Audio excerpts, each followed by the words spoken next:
Hello everyone, I'm the storyteller, and today I'll take you on a spooky story. But don't worry, it will be a gentle and relaxing journey before you drift off to sleep.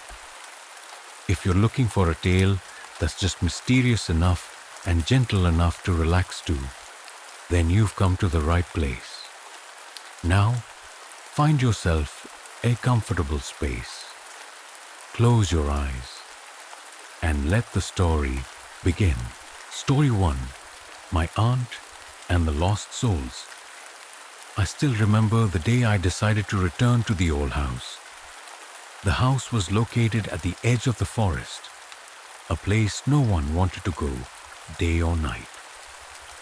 The surrounding scenery seemed forgotten, as if there was an invisible curtain covering everything that happened there. I had missed too many years to visit my aunt, the one who raised me since I was a child. But since she moved to live in this house, I haven't heard much about her anymore. I remember the times I visited her when I was a child. The house was cozy, although a bit old, and there were strange noises from upstairs. But she always said it was just the sound of the wind blowing through the old doors. I didn't think much of it, because I loved her, a gentle woman, always with a gentle smile, although her eyes seemed a bit distant, as if she was seeing things that I couldn't understand. This time, when I received a text message from my aunt telling me to come visit, I felt something strange, but I couldn't refuse. I got in the car and headed towards the old house that was isolated from the bustling world. The whole land was deserted. No one passed by, only the towering trees of the forest like gatekeepers, protecting a secret that I didn't know. When I arrived, darkness had begun to cover the house. My aunt opened the door with her familiar smile. I saw her, but something was different. The light in her eyes was dim, as if she was trying to look at me from another space. I didn't dare to ask, just quietly entered the house. The house was still the same, full of antique objects, but it seemed to be more and more faded with time. It was a gloomy space. The old paintings on the wall, the faded fabric chairs, all had a strange feeling. I felt as if there was a heavy atmosphere surrounding the house. A feeling I couldn't describe, but I knew it wasn't normal. "Auntie, why is the house so dark? Aren't you scared?" I asked as she led me into the living room, where a dim lamp was on the table. "No, my dear. This is the way we like to live. There's a quietness here that you'll never find anywhere else." She smiled softly, but this time, her smile didn't bring the same sense of peace as before. I felt a gloom, an invisible darkness surrounding her. That night after dinner, I retired to my room, a room at the far end of the house. The room had windows facing the forest, where I could see the shadows of the trees swaying in the wind. I felt something was wrong. Strange noises echoed the night, as if someone was moving around the house. But when I went out, there was no one. My aunt was still sitting in the living room, as quiet as ever. During the night, I heard strange noises.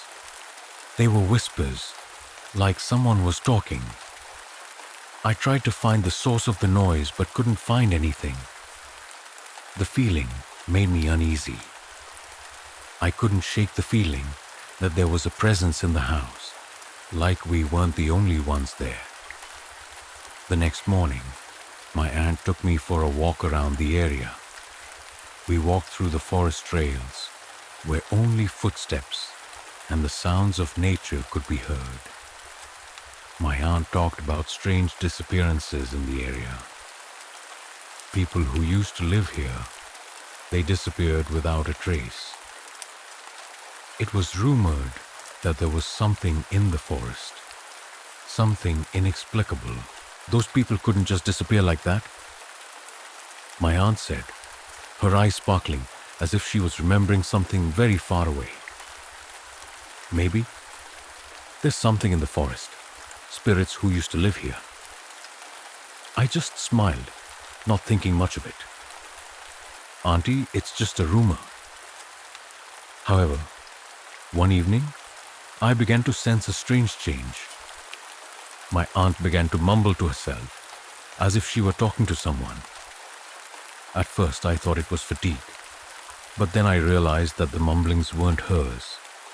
It was the sound of a conversation with someone I couldn't see. Her gaze became more and more strange.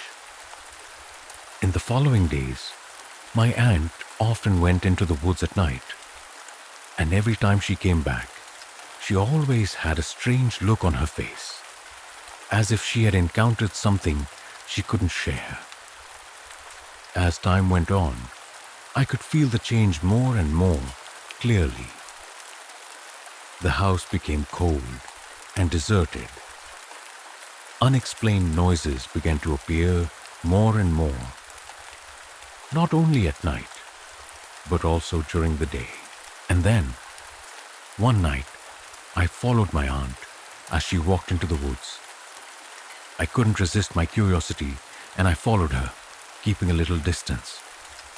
But when I had gone a little way, a cold wind blew, and I saw ghostly figures passing by me. In that moment, I realized that my aunt wasn't just talking to spirits, but that she was the one who caused these disappearances. Her voice echoed in the wind, carrying the whispers of the souls left behind. The creatures that were no longer alive but still existed in this world.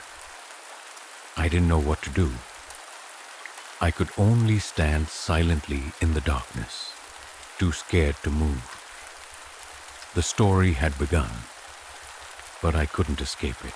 I couldn't take my eyes off the image of my aunt, whom I had always trusted, walking silently in the night, blending into the darkness of the dense forest. My body was paralyzed, unable to move, just standing there, staring blankly at my aunt, whom I had thought harmless, leading me into a world I had never thought of. Each step she took seemed to make the air heavier. The night wind blew hard, whistling through the dry branches, but in that noise, I heard a very small whisper from behind, as if someone was watching me, step by step. I tried to chase after my aunt, but I felt more and more a strange presence surrounding me. My legs felt heavy, as if something was pulling me to the ground. The shadows of the trees, the leaves stretched out like cold hands, waiting. And then I saw my aunt stop. She turned to look at me, her eyes cold and distant, as if she didn't recognize me anymore. "What are you doing here?" My aunt's voice was no longer warm as usual, but a hoarse, ghostly voice. "You shouldn't be here." I swallowed, trying to calm myself down. But I knew clearly that I was no longer in the world I used to know. The things I heard, the things I saw, seemed inexplicable. "Auntie, what are you doing? Why are you out at this time?" I asked, my voice trembling. My aunt just smiled faintly, but it didn't seem happy. "You don't understand. Everything around you is a part of the past, and you can't change it." My aunt's words made me feel an invisible fear. I didn't understand what she was saying, but one thing I was sure of: this was not the aunt I used to know. Suddenly, I felt a chill run down my spine. The shadows in the forest, the vague ghosts I had seen before, were now clearer than ever. They were no longer blurry images, but spirits. Ghosts hovering among the trees, their eyes red and bright like dark flames. "You can't run away. This is where the spirits are," my aunt continued, her voice echoing softly in the wind, sending shivers down my spine. You'll understand soon enough. And then you'll be part of them. I panicked, unable to understand what my aunt was saying. But before I could think any further, I heard footsteps, very close. A figure appeared, looming between the trees, passing quickly. I only had time to see a vague shadow before it disappeared into the darkness. "Don't look at it," my aunt warned, her hand waving slightly, as if to stop me from looking. But I couldn't take my eyes off that shadow.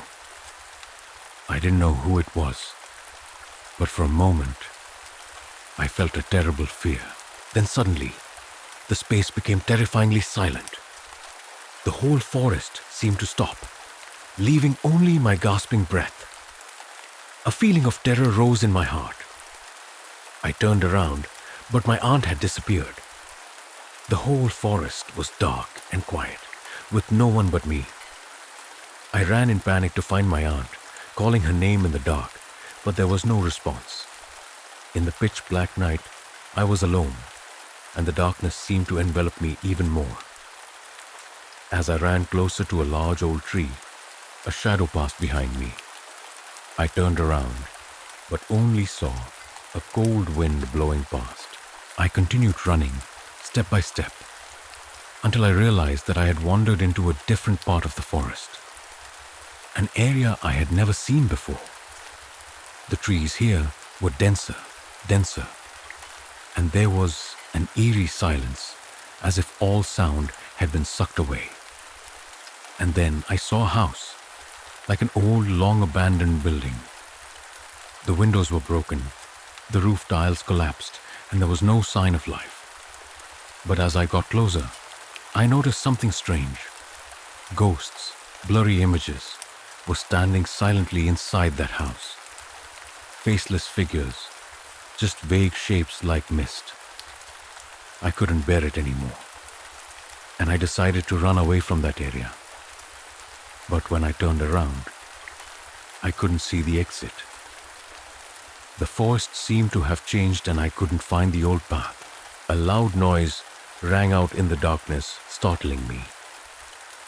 The door of the house opened, and from inside, a ghost stepped out, walking towards me. It wasn't my aunt, but there was something familiar about it. I felt my heart stop. It came closer, and I couldn't move. Then I realized something terrible. The ghost was a reflection of me, of myself in a dark future. And then everything went dark. When I woke up, I couldn't remember when I fell asleep. Everything around me was dark, silent and hazy. I couldn't hear the sounds of the forest anymore, nor could I feel my aunt. There was only silence, all-encompassing. A cold feeling rose in my heart, as if I was trapped in a space I couldn't escape from. Suddenly, a cold wind blew, tearing the silence apart. I stood up with a start, looking around, but I couldn't see anything but pitch black. Where was I? How did I get here? These questions kept repeating in my head, but no answers came. I started walking. My footsteps echoed softly on the hard ground. This dark forest was no longer the place I was familiar with, and I couldn't find the old path I had walked before. Everything around me had changed. The trees fell, the jagged rocks made me pay attention to every step. The air in the forest was also heavy, stifling, as if there was an invisible force pushing me forward, even though I didn't want to continue. My eyes gradually adjusted to the darkness, and I noticed that the surrounding trees had become more strange. They were no longer normal trees, but black shadows, strange shapes with monstrous branches reaching out like hands. I felt like I was walking in an unreal world, like a nightmare I couldn't escape. Suddenly, I heard laughter. It was a familiar laugh, but it wasn't my aunt's. A laugh that didn't seem like a laugh, a broken laugh, as if pretending to be happy, but carrying an invisible pain. I turned around, but saw no one. Only the air was thick, heavy. The whole forest seemed to sag, waiting for something.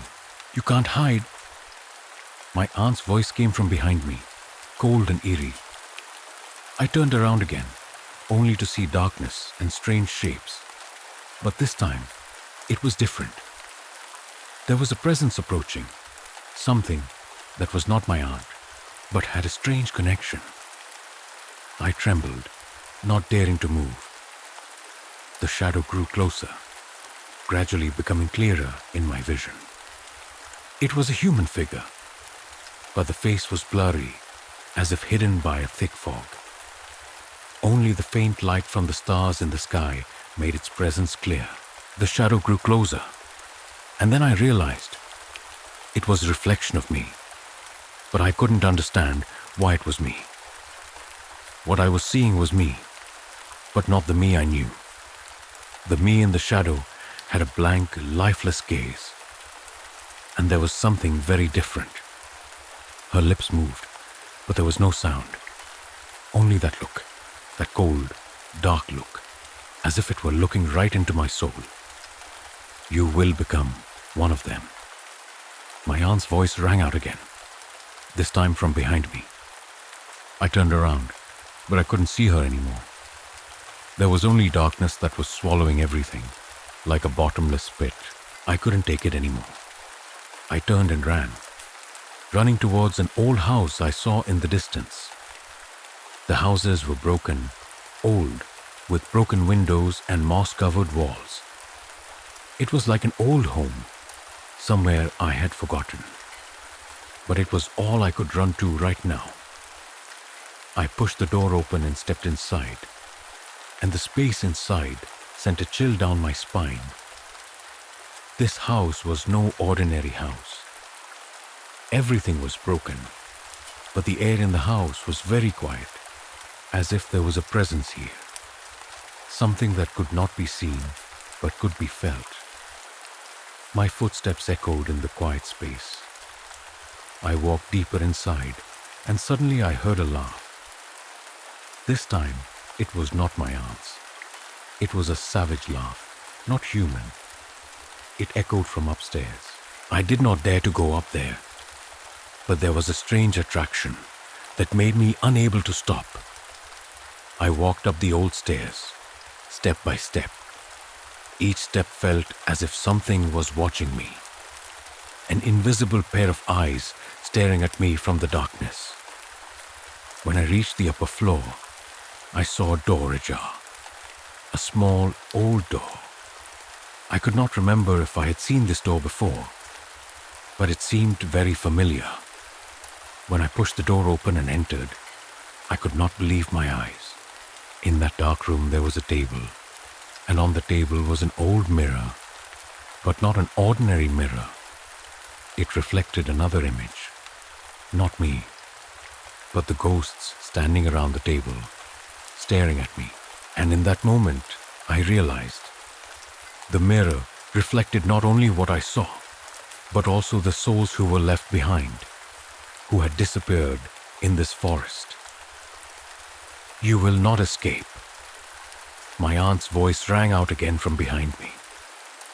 Story 2, Dark Forest. When I moved into this house, I didn't think anything unusual would happen. It was a small but cozy house deep in the woods of Northern California. The vast forest surrounded the house, creating a beautiful, natural picture.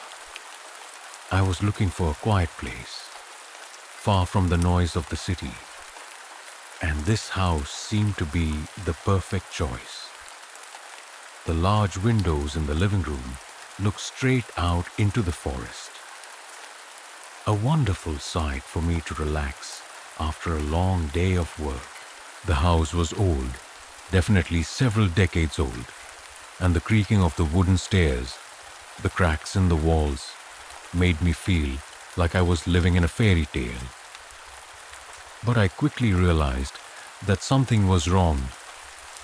At first, it was just a vague feeling. I thought it was because I had just moved to a new place, not used to the space and the strange sounds around me. But then those feelings became more and more obvious. The first few nights, I woke up in the middle of the night and looked out the lodge window, seeing a shadowy figure moving among the trees. I started, rubbed my eyes a few times, and looked again. But when the dim moonlight filtered through the leaves, the figure was gone. I thought maybe I was just too tired after a long day, and my eyes were deceiving me. But then, it happened again the next night, and the night after that. A feeling of unease began to creep into my mind. I couldn't explain what was happening, but every night the figure appeared. Sometimes it was vague, sometimes more clearly, as if someone was moving in the woods right under my living room window. That night, I decided I couldn't let it be a mystery. I had to go outside to check. I stepped out of the house, feeling the cold evening air. Even though it was summer, when the night fell, the cold of the forest made me shiver. I walked towards the forest, feeling its strange silence. Everything was quiet, except for the rustling of leaves under my feet. But when I reached the place where I had seen the figure the previous nights, I saw no one. There was no sign of any living creature. Only the tall pine trees stood still, and the sound of the wind blowing through the branches. I breathed a sigh of relief, blaming myself for being so frightened. Maybe it was just the light from the stars that made me see wrongly. However, that did not stop. Every night, I saw that figure, and every time I went out to check. The feeling that someone was watching me from the forest became more and more obvious. I began to notice small details. For example, every morning when I walked outside, I saw strange footprints on the ground near the living room window. These tracks were not like animal tracks. They were too clear and large in size, as if there was a person walking in that area. One night, when I was sitting in the living room drinking coffee, the light from the oil lamp was weak. I looked out the window, and this time, the figure was not just moving anymore. I could see more clearly. It was a tall figure, dressed in dark clothes, standing motionless among the pine trees. I couldn't see the face clearly, but I knew clearly it was looking at me. A cold feeling spread throughout my body. I tried to stand up, but my legs seemed to have no strength. My heart was pounding, as if trying to escape from my chest. Finally, I ran out again. This time, I didn't walk, but ran straight into the forest, as if to verify what I had seen. The night was pitch black, only the dim moonlight shone down. I could no longer hear any sound except my own footsteps. But as I approached the area where the figure had been standing, I stopped. A strange feeling prevented me from taking another step. I looked around, seeing no one, but I could feel something, a presence in the air. Suddenly, I heard the sound of a branch breaking under my feet, and in front of me, just a few steps away, the figure appeared again. But this time, it did not stand still. It walked towards me with slow, unhurried steps. I wanted to turn and run, but my legs had no strength left. I could only stand there, looking into the darkness, feeling the cold enveloping me. "You cannot escape," the voice said from somewhere in the darkness. It was not a human voice, but a cold, unfamiliar, body voice, as if coming from a very far place. My heart stopped beating. I wanted to scream, but only a gasp came from my throat. And when I looked up, the figure had disappeared, leaving only silence and darkness all around. The next morning, I woke up with a strange feeling, as if everything last night had been just a nightmare. But when I stepped outside, I saw the traces of large footsteps imprinted on the wet ground from last night. These footprints did not belong to me. They did not belong to anyone I knew. And I knew what I had seen was not a dream. I began to realize something. Something or someone was living in this forest. And perhaps it didn't want me here. The next day, I tried to convince myself that the previous night had been a figment of my imagination, or that the light and shadow in the woods were creating a hazy image. But when I saw the strange footprints still imprinted on the ground, clear, inexplicable traces, I could no longer deceive myself. Something was wrong. I spent the rest of the day thinking, unable to concentrate on work.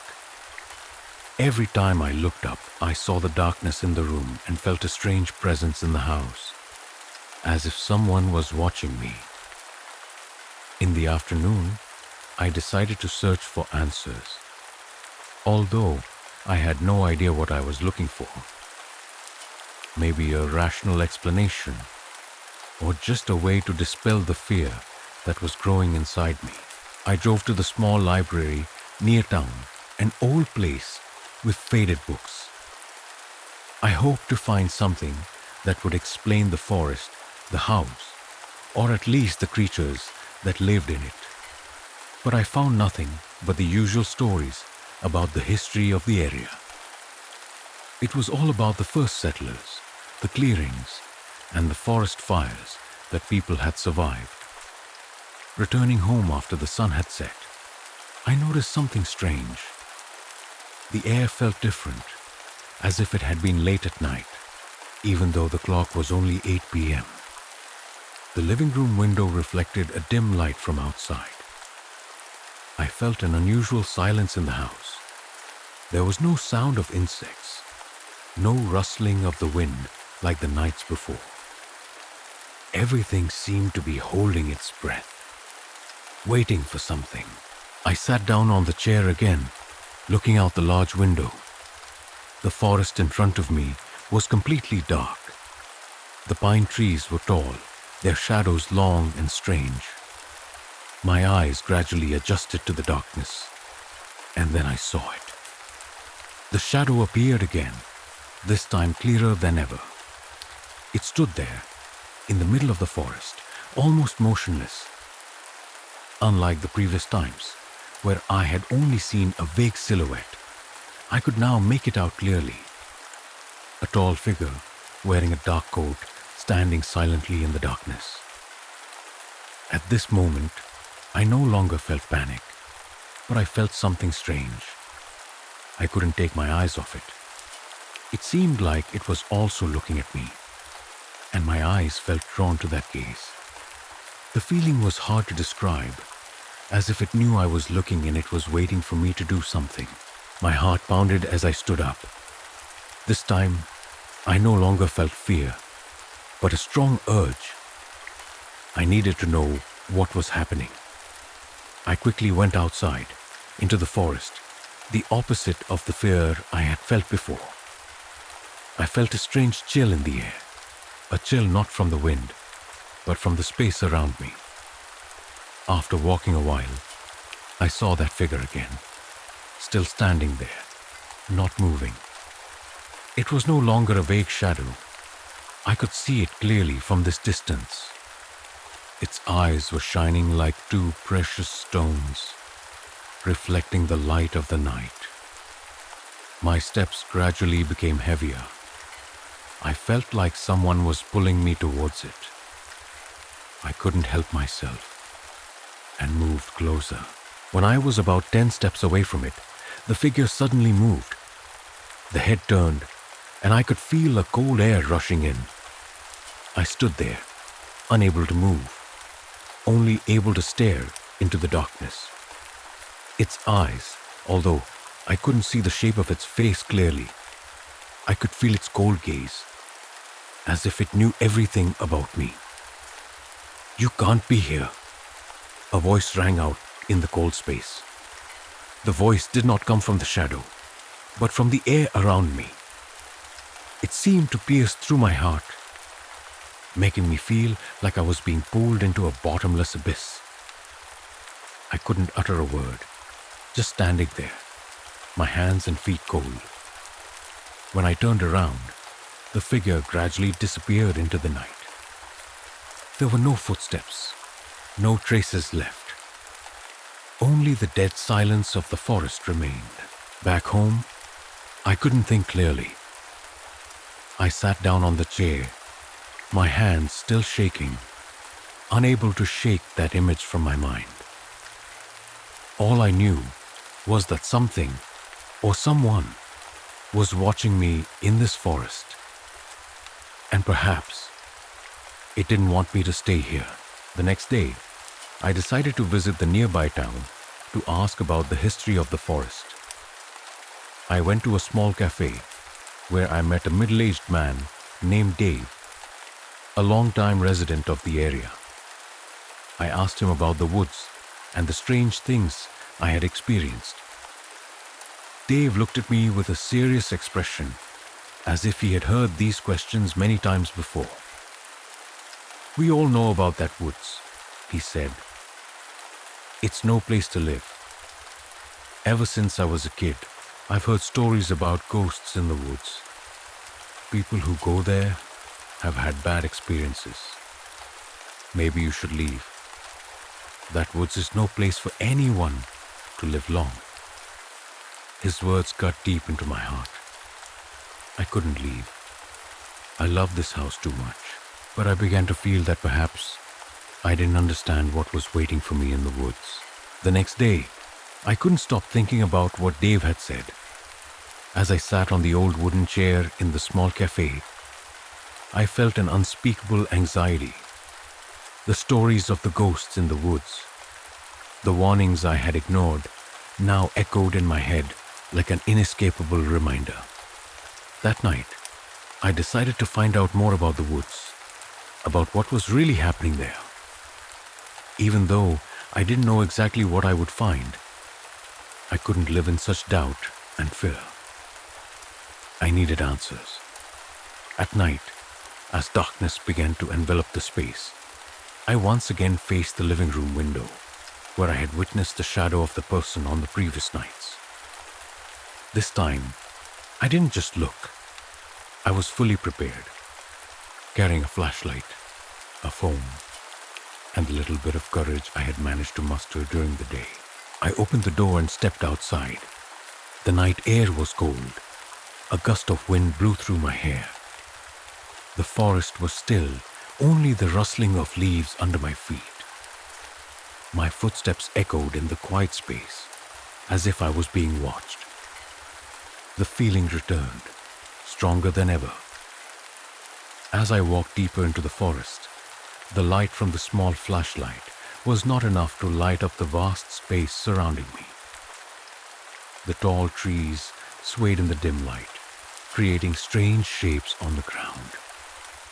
The deeper I went, the stronger the feeling became, as if someone was watching, waiting for me to do something. Suddenly, I heard a very light sound, a soft footstep like someone was moving in the dark. I stopped, stood still, breathing evenly to listen. The sound rang out again, clearer this time. It was not from an animal, not from a swaying branch. It was the sound of human footsteps. I looked around. The flashlight still illuminated a stretch of road ahead, but there was nothing unusual. My heart beat faster as I continued to move. It seemed like there was a strong pull pulling me, as if this forest was trying to tell me something. Each step I took seemed to make the space heavier, making me feel more and more uncomfortable. After a while, I came to a clearing in the forest where the trees were thinner, and right there, I saw a strange object. A large rock, covered in moss, stood in the middle of the clearing. I moved closer, and as the flashlight shone on the rock, I saw something I never wanted to see. Carvings, strange characters, drawings that were similar to the images I had seen in Dave's stories. I suddenly realized something, like a fear that clung to every cell in my body.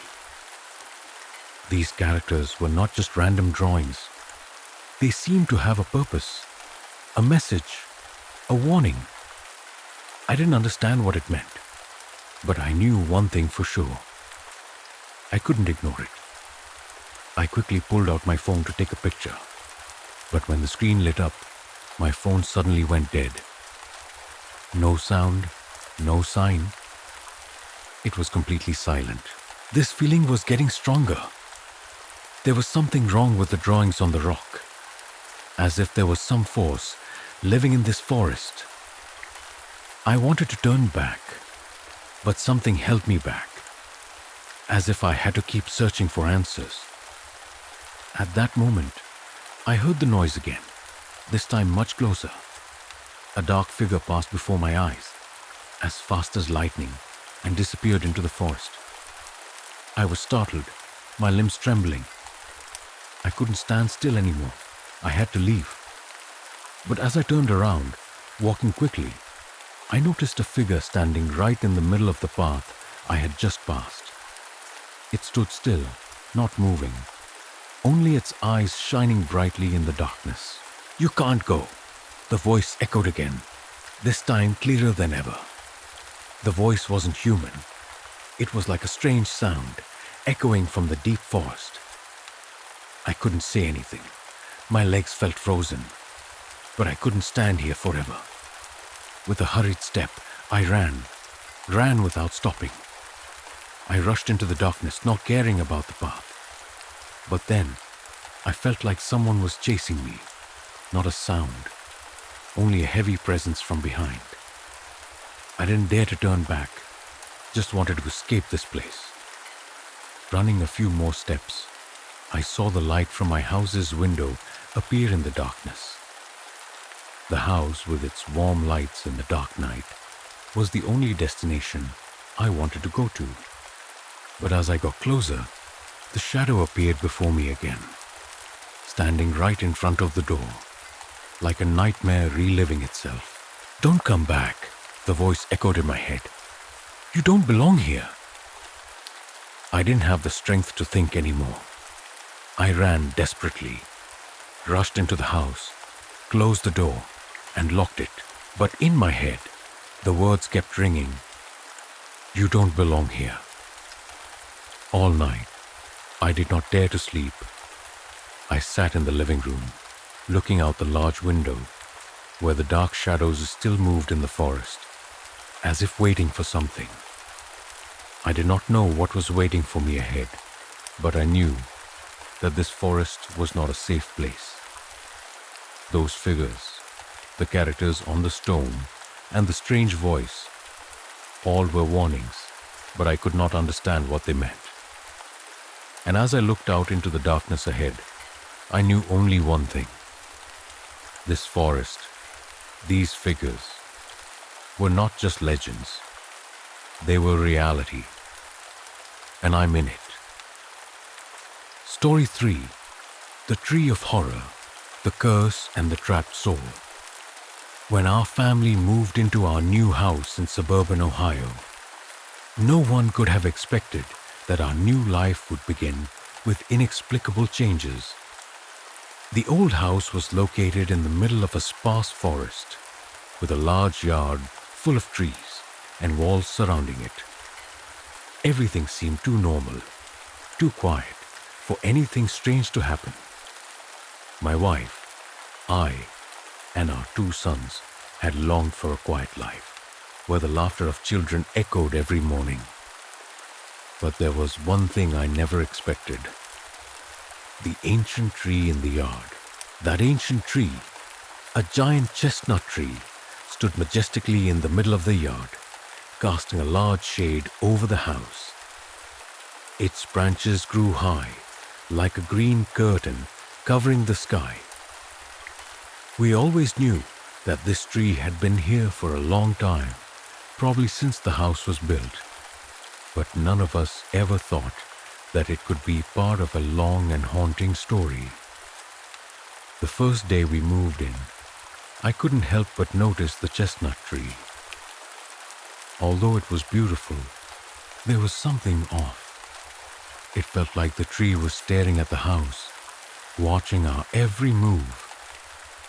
Its shadow stretched all the way to our bedroom window, and I began to feel like someone was always standing outside, even after nightfall.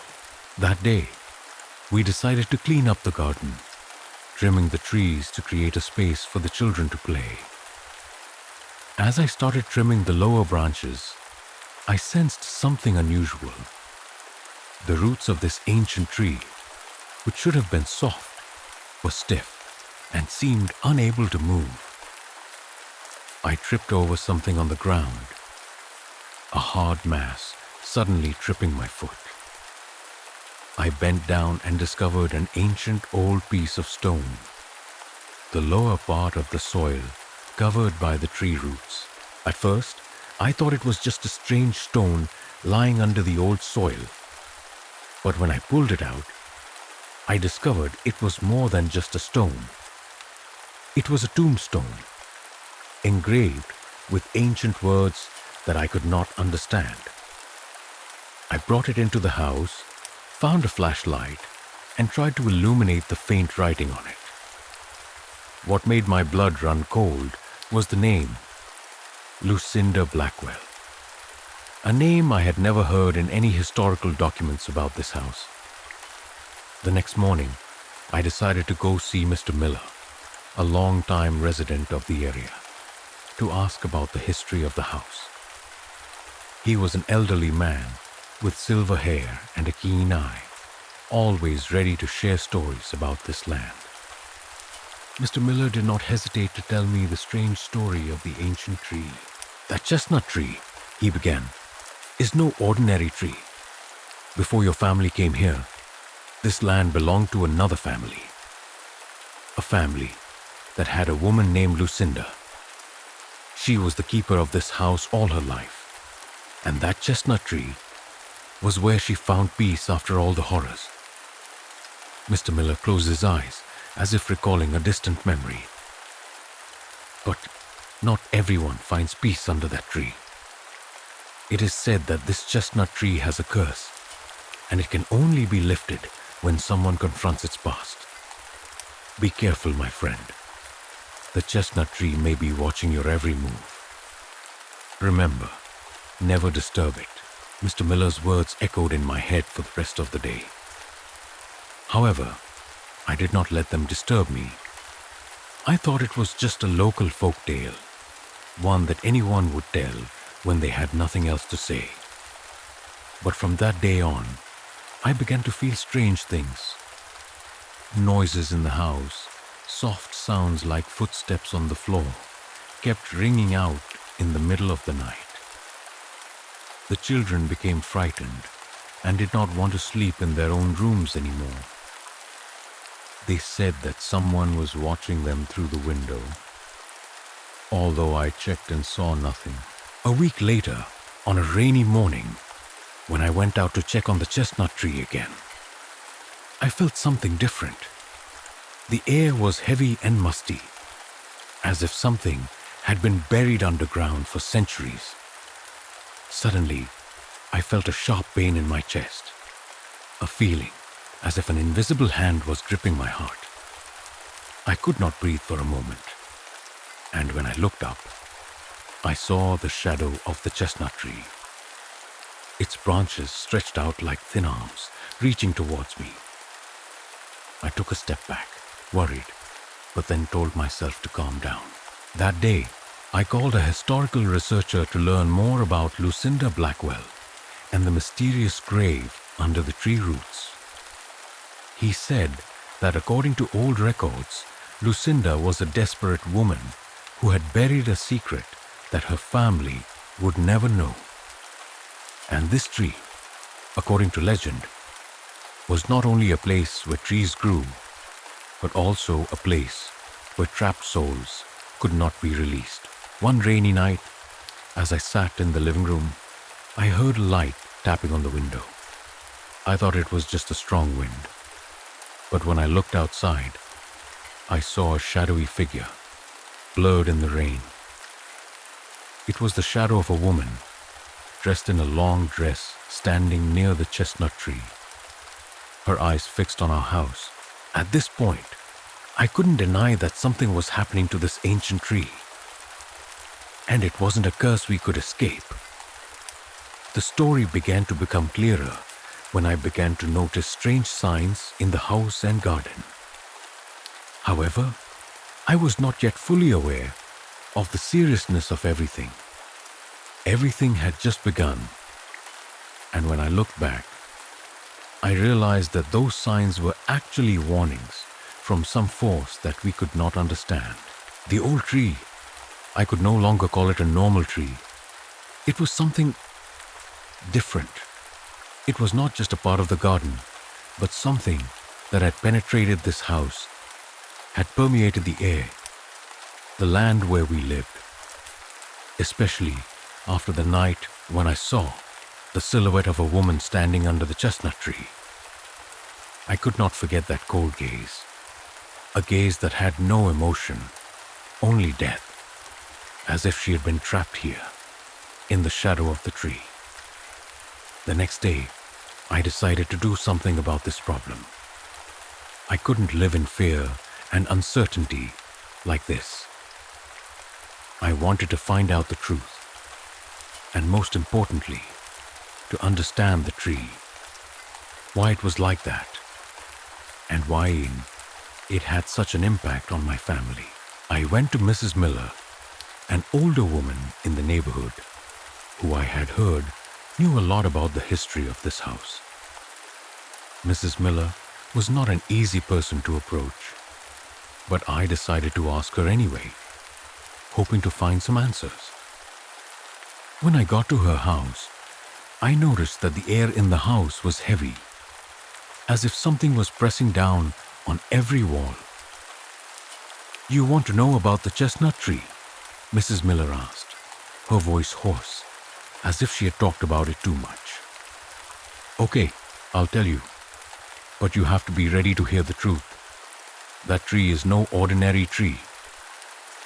I sat down in front of her, and she began to tell me. Over 100 years ago, there was a family living in this house, the Blackwell family.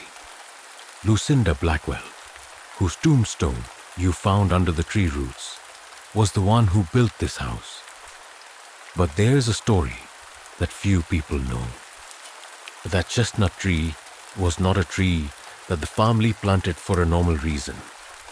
It was planted after a tragedy happened in the family. Lucinda Blackwell lost her husband in an accident. But the strange thing is, after her husband's death, the chestnut tree began to grow rapidly and very strangely. It grew inexplicably. I sat quietly listening. Every word Mrs. Miller said was like a slap in the face, making me feel cold. After her husband died, Lucinda began to hear strange noises in the house. Sounds like footsteps, knocking at the door in the middle of the night, like someone was walking around the house. But when she woke up, everything was back to normal. One night, Lucinda was awakened by someone calling her name, and when she looked out the window, she saw the shadow of a man standing under the chestnut tree. That man was her husband, who had died in the accident, and now his spirit had returned to demand revenge. Mrs. Miller looked at me intently, as if to make sure I understood what she had just said. Lucinda couldn't bear it. She tried to ask for help, but no one could. The tree took the spirits from her family, and it began to change. Every night, the chestnut tree grew bigger, stronger, and eventually, it wasn't just a tree anymore. It became a door between two worlds. Mrs. Miller's words left me breathless. My heart was in turmoil, but I still tried to stay calm. "Can you feel it?" Mrs. Miller continued. "That feeling when you stand near the tree. Is it a strange coldness, as if someone is watching you? That's it. The chestnut tree isn't just a tree. It contains spirits, hauntings that can't be escaped. And when you decide to prune it, you accidentally awaken it." Mrs. Miller's words were like a bomb exploding in my head. I had done something that could not be undone. As I left Mrs. Miller's house, I no longer felt at peace. With every step, I felt a chill creeping up on me, as if an invisible pair of eyes were watching me. I didn't know what to do, but I knew one thing for sure. The chestnut tree wasn't just a tree. It was part of a curse, and my family was caught up in it. When I got home, the atmosphere in the house was different, especially in our bedroom, where I often heard strange noises at night. The children had started sleeping with us out of fear. I stood in front of the door, sensing an eerie silence from inside. When I opened the door and entered, I saw the children lying quietly, but there was something strange. They were all crying in their sleep, tears soaking their pillows. I went closer, reaching out to pat them on the shoulder. "It's okay," I whispered, trying to reassure them. But then I felt a cold breath on the back of my neck, as if someone was standing right behind me. I turned around, my heart stopping for a moment. No one, but I felt that presence, something invisible, standing there, right in this room. At that moment, I realized that the old tree in the yard was not simply a tree. It was part of an ancient evil, a curse from which we could not escape. After the night, I felt the cold breath behind me. I couldn't sleep. The wind blowing through the window sounded like sighs, and the silence of the house became the scariest thing. At this point, I could no longer explain it in a simple way like before. Everything began to become more vague and strange than ever. That night, I tried to stay calm. I went out to check on the chestnut tree, hoping that it wouldn't scare me again. But as soon as I stepped into the yard, I noticed something strange. There was no wind, no sound at all, just a silence that enveloped the space. The chestnut tree stood still, casting a long shadow on the ground, like an eternal black mass in the night. I moved closer. My legs felt weak, fear rising uncontrollably. As I approached the tree, I felt something different again. The air around me became heavy, a feeling as if someone was staring at me from the darkness. I bent down, my heart in turmoil. And suddenly, I saw something strange, half buried, half surfaced in the ground, right under the roots of the tree. The object, when I bent down to examine it, was not an insignificant object. It was a wooden box, old, covered with moss and dirt. I looked around again and slowly pulled the box out of the ground. When I opened it, I couldn't believe what I saw. Inside the box was a white cloth, yellowed, and a silver necklace. The necklace was unlike any jewelry I had ever seen before. It was shaped like an eye, with a red gem in the center, like an evil eye. Suddenly, I remembered what Mrs. Miller had said about the haunting and curse associated with the chestnut tree. While I was still stunned by what I found, suddenly, a light knocking sound echoed in the space. The knocking did not come from far away, but from the chestnut tree itself. I turned to look at the tree, my heart pounding, my throat choking. The roots of the tree began to move, as if they were moving, pulling the box out of my hands and bringing it into the tree. Unbelievably, I collapsed, unable to take my eyes off the strange sight before me. The chestnut tree was not just an ordinary old tree, but it contained the most evil, ancient things that humans could not explain. That tree was like a gate, connecting the world of the living and the world of trapped souls, unable to escape. Suddenly, I heard my wife's voice calling me from inside the house. "Honey, where are you? Haven't you come in yet?" I stood up, but my limbs seemed to have no strength to move. A cold wind blew, drowning out all the noise, and I realized that the tree was changing.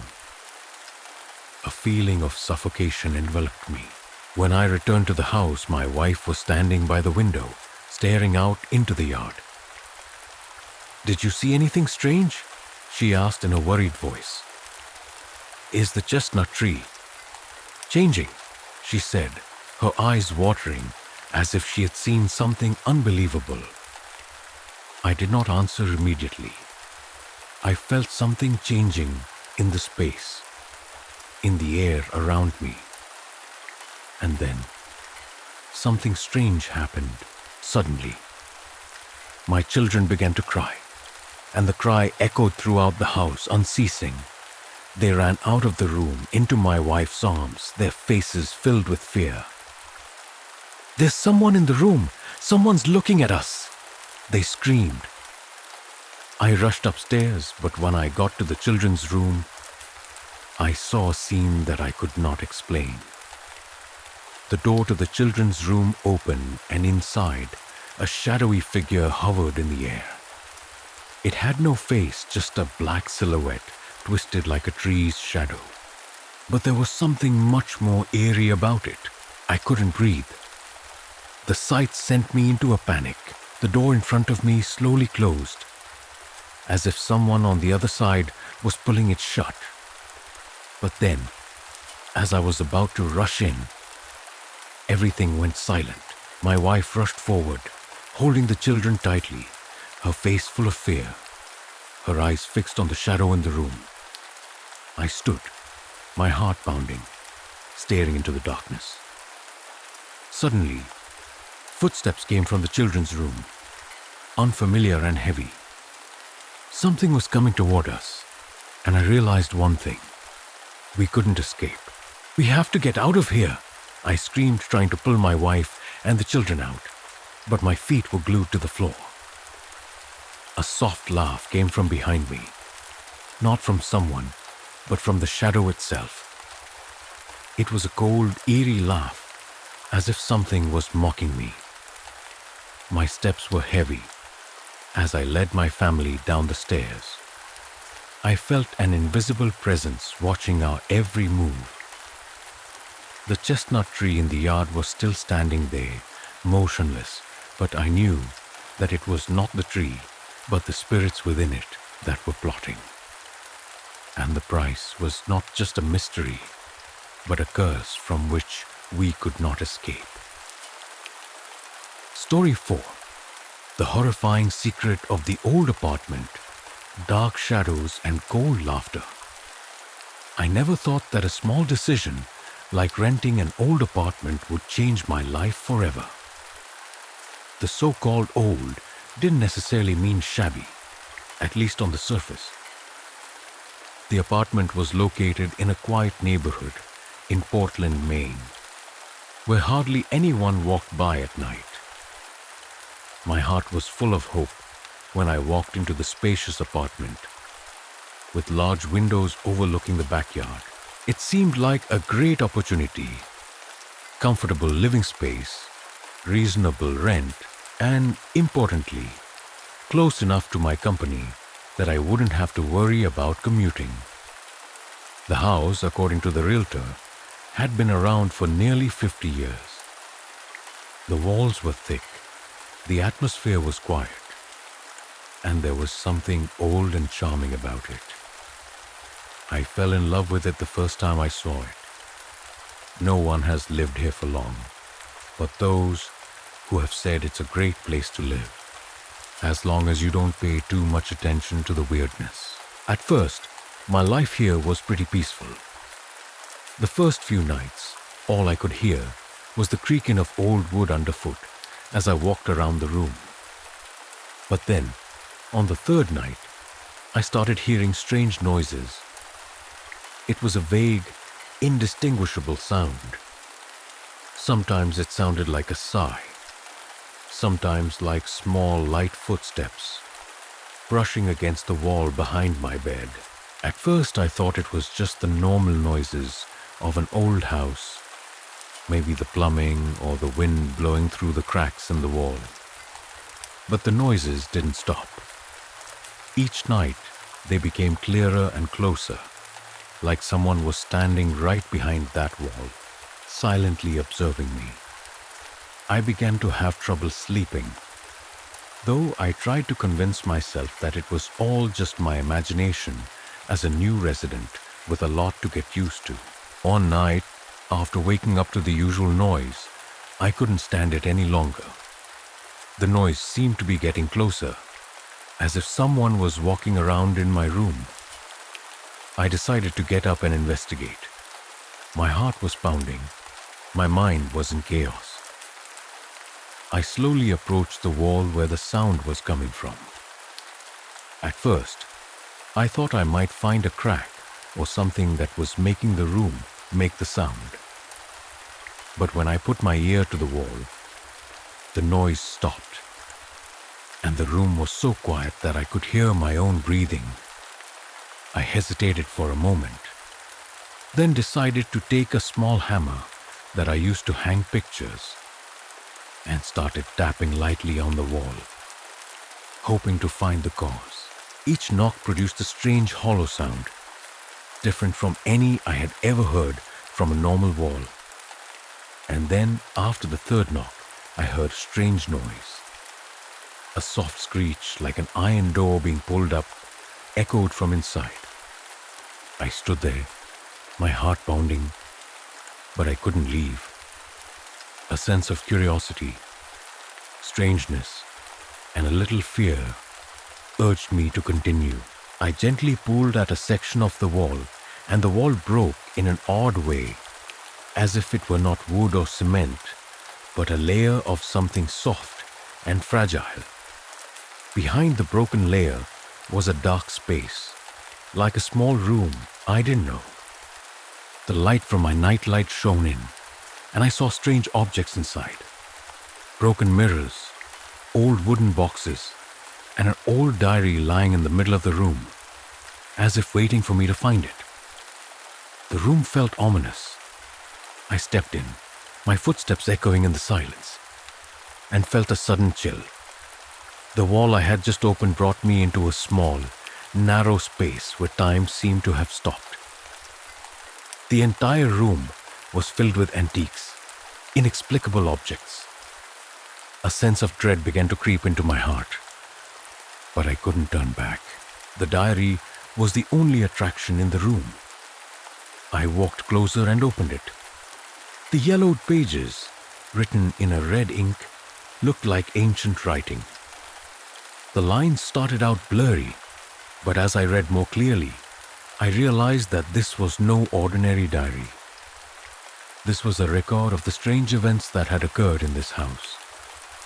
Ghosts, mysterious sounds, and a terrifying entity that had once lived in this very apartment. I continued to turn the pages, and the story became more and more terrifying.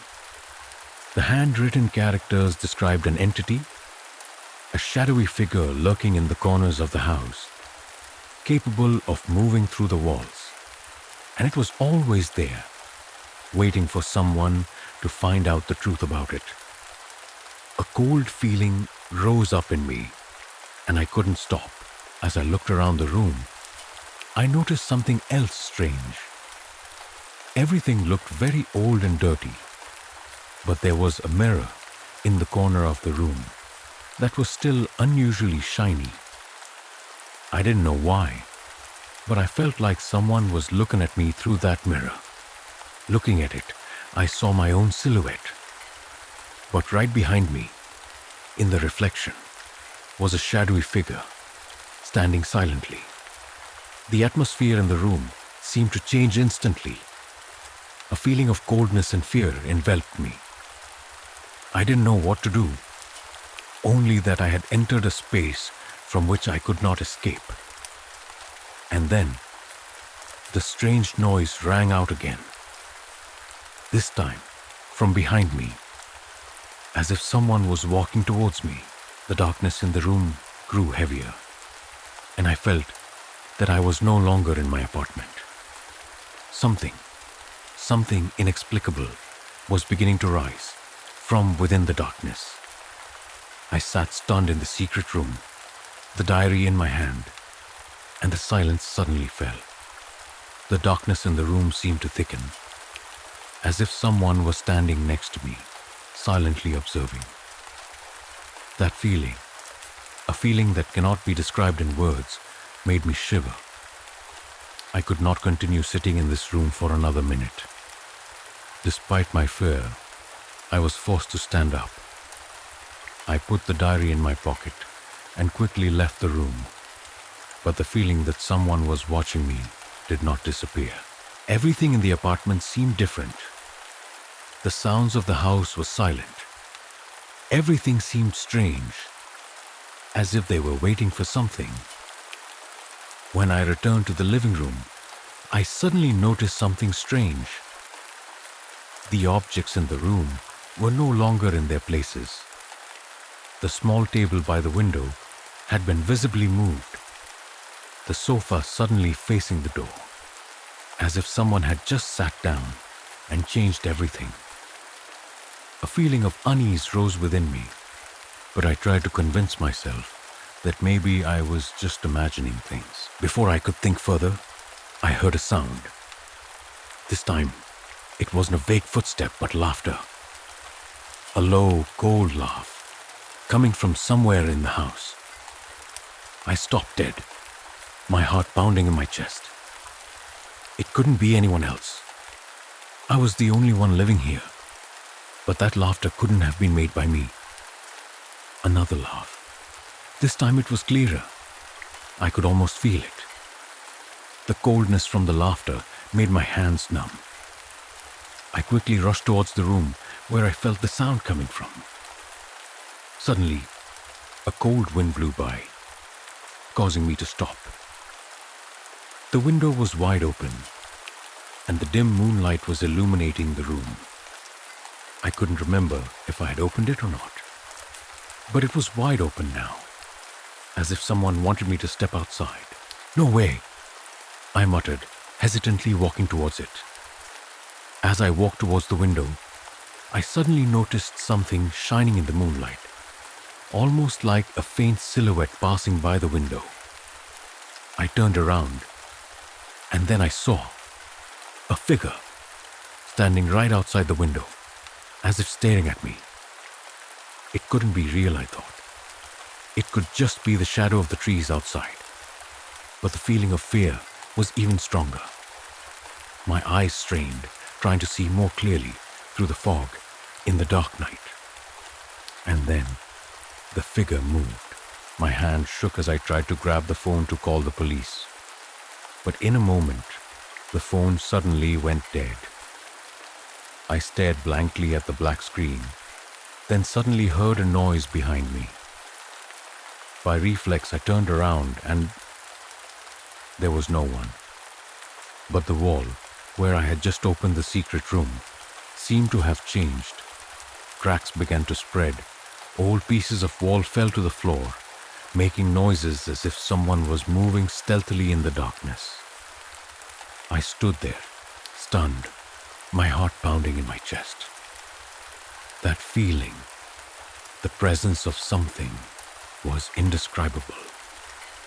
There was something hiding in the darkness of this house.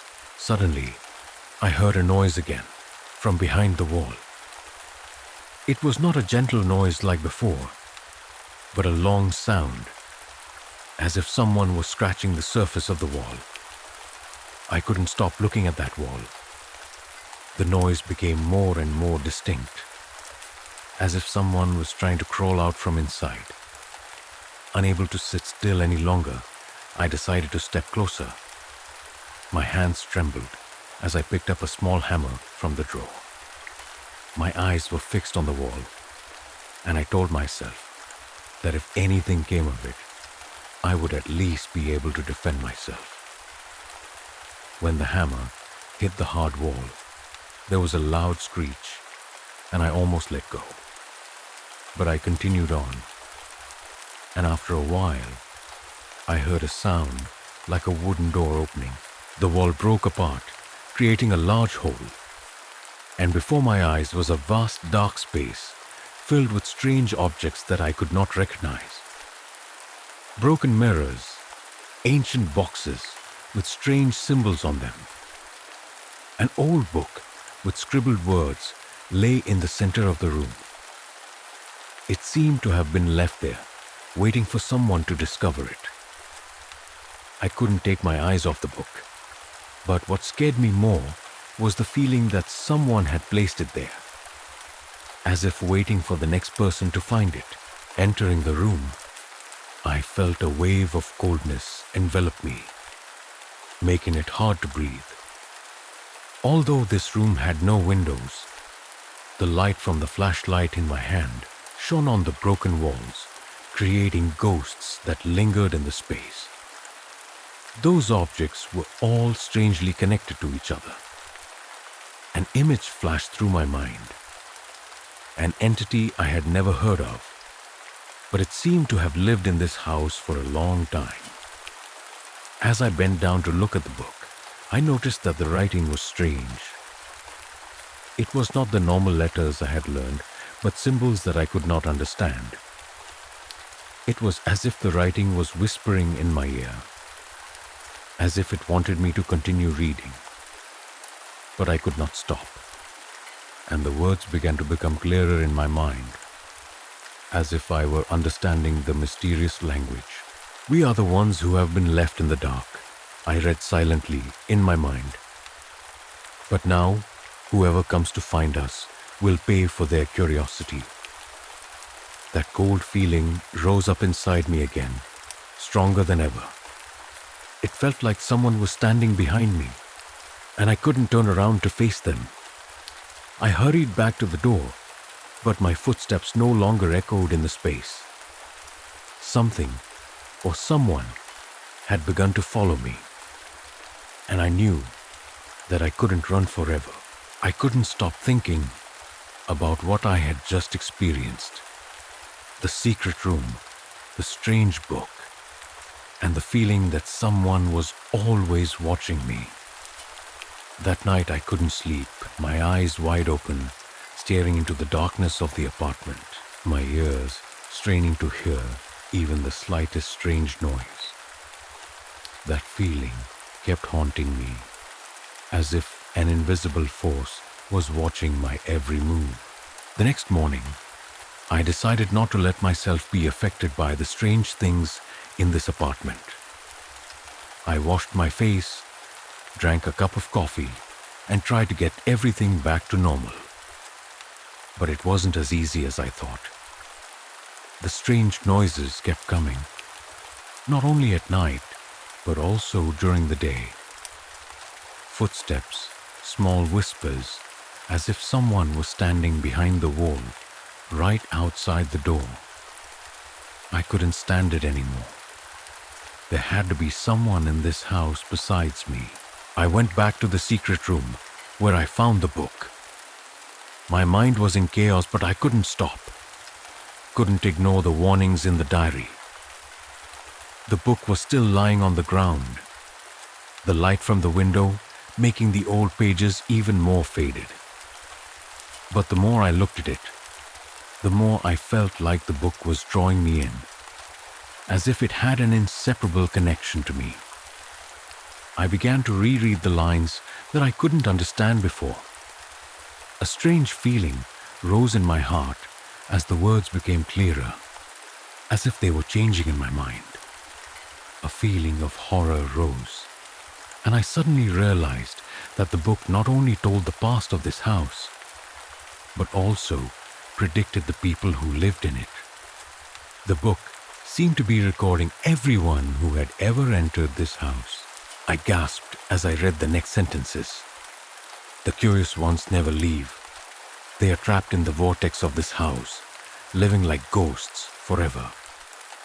I stopped reading, my heart pounding. It seemed like the book was talking about me. Once again, I heard noises behind me. Not noises from the walls, but footsteps, one step at a time. Suddenly, I felt a cold hand touch my shoulder. I turned around, but there was no one. The wall behind me started making noises again. Not soft noises anymore, but scratching noises, as if someone was trying to break the wall from the inside. My eyes widened, my lips trembled. I could do nothing but stand there, a feeling of helplessness taking over me. I knew I couldn't go on like this. Too many strange things had happened in this apartment, and now I no longer felt safe. I decided to leave, even if it meant leaving everything behind. But as I was about to pack my things, a phone suddenly rang. I looked at the screen and couldn't believe my eyes. It was an unfamiliar number. My heart pounded as I picked up the call.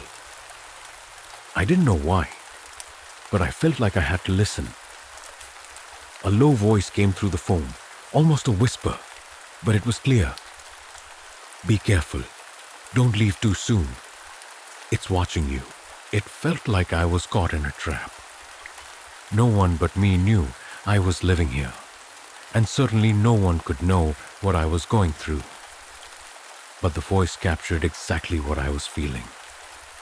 My eyes darted around the room, not knowing what to do. "Don't be afraid," the voice said again. "Just remember, it's always nearby, in the dark, but don't leave yet. If you do, you'll never find out the truth." The words echoed in my head. I couldn't bear it anymore.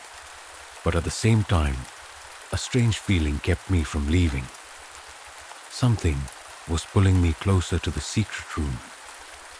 A strange urge that I couldn't explain. I turned back to the room. The dim light casting long shadows on the floor. The feeling returned, as if the room were breathing, alive. I looked at the wall where I had broken to enter the secret room. Now the wall was oozing something black, as if a liquid was flowing from it. Impossible, I thought. I hurried closer, and when I touched the liquid, my hand suddenly felt cold, as if I had touched something inhuman. A faint sound echoed from deep inside the room. My feeling at that moment was one of extreme fear.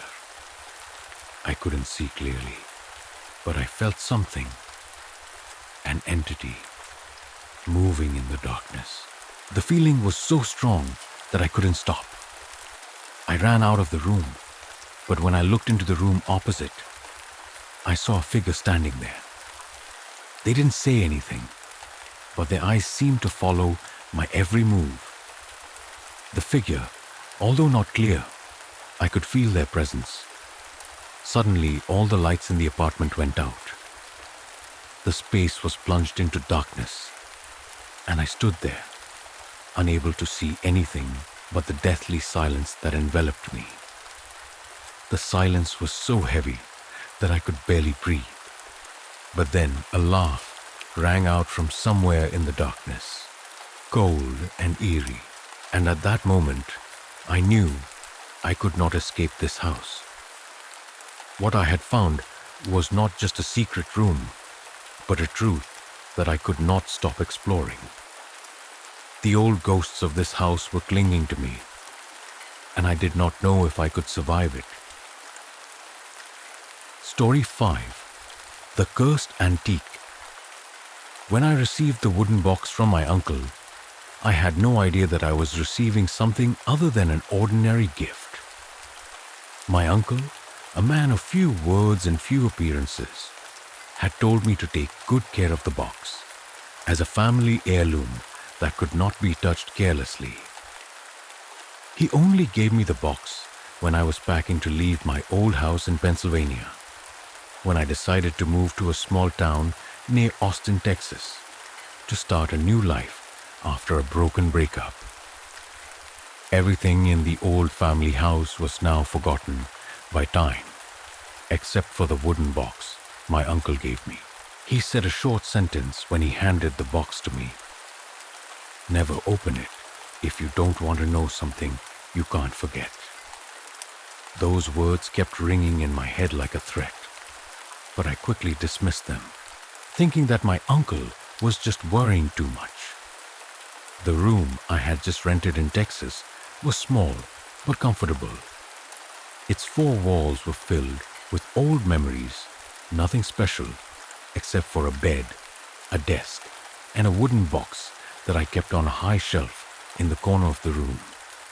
The first few days here, I felt nothing different, except the tension of getting used to a new life, where I had no relatives by my side.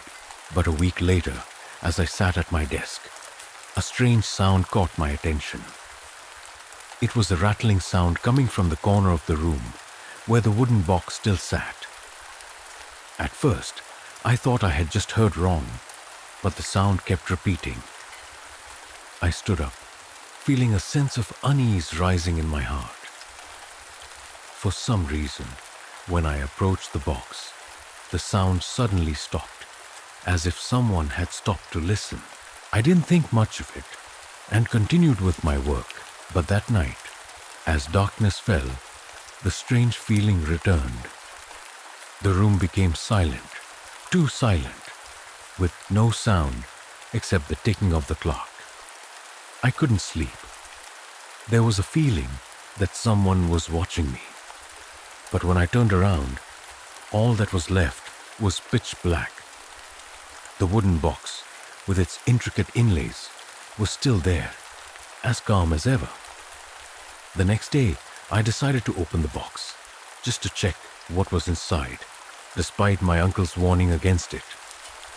A strange urge urged me to do so, and I couldn't resist. When the lid was opened, a cold air blew out, making me shiver.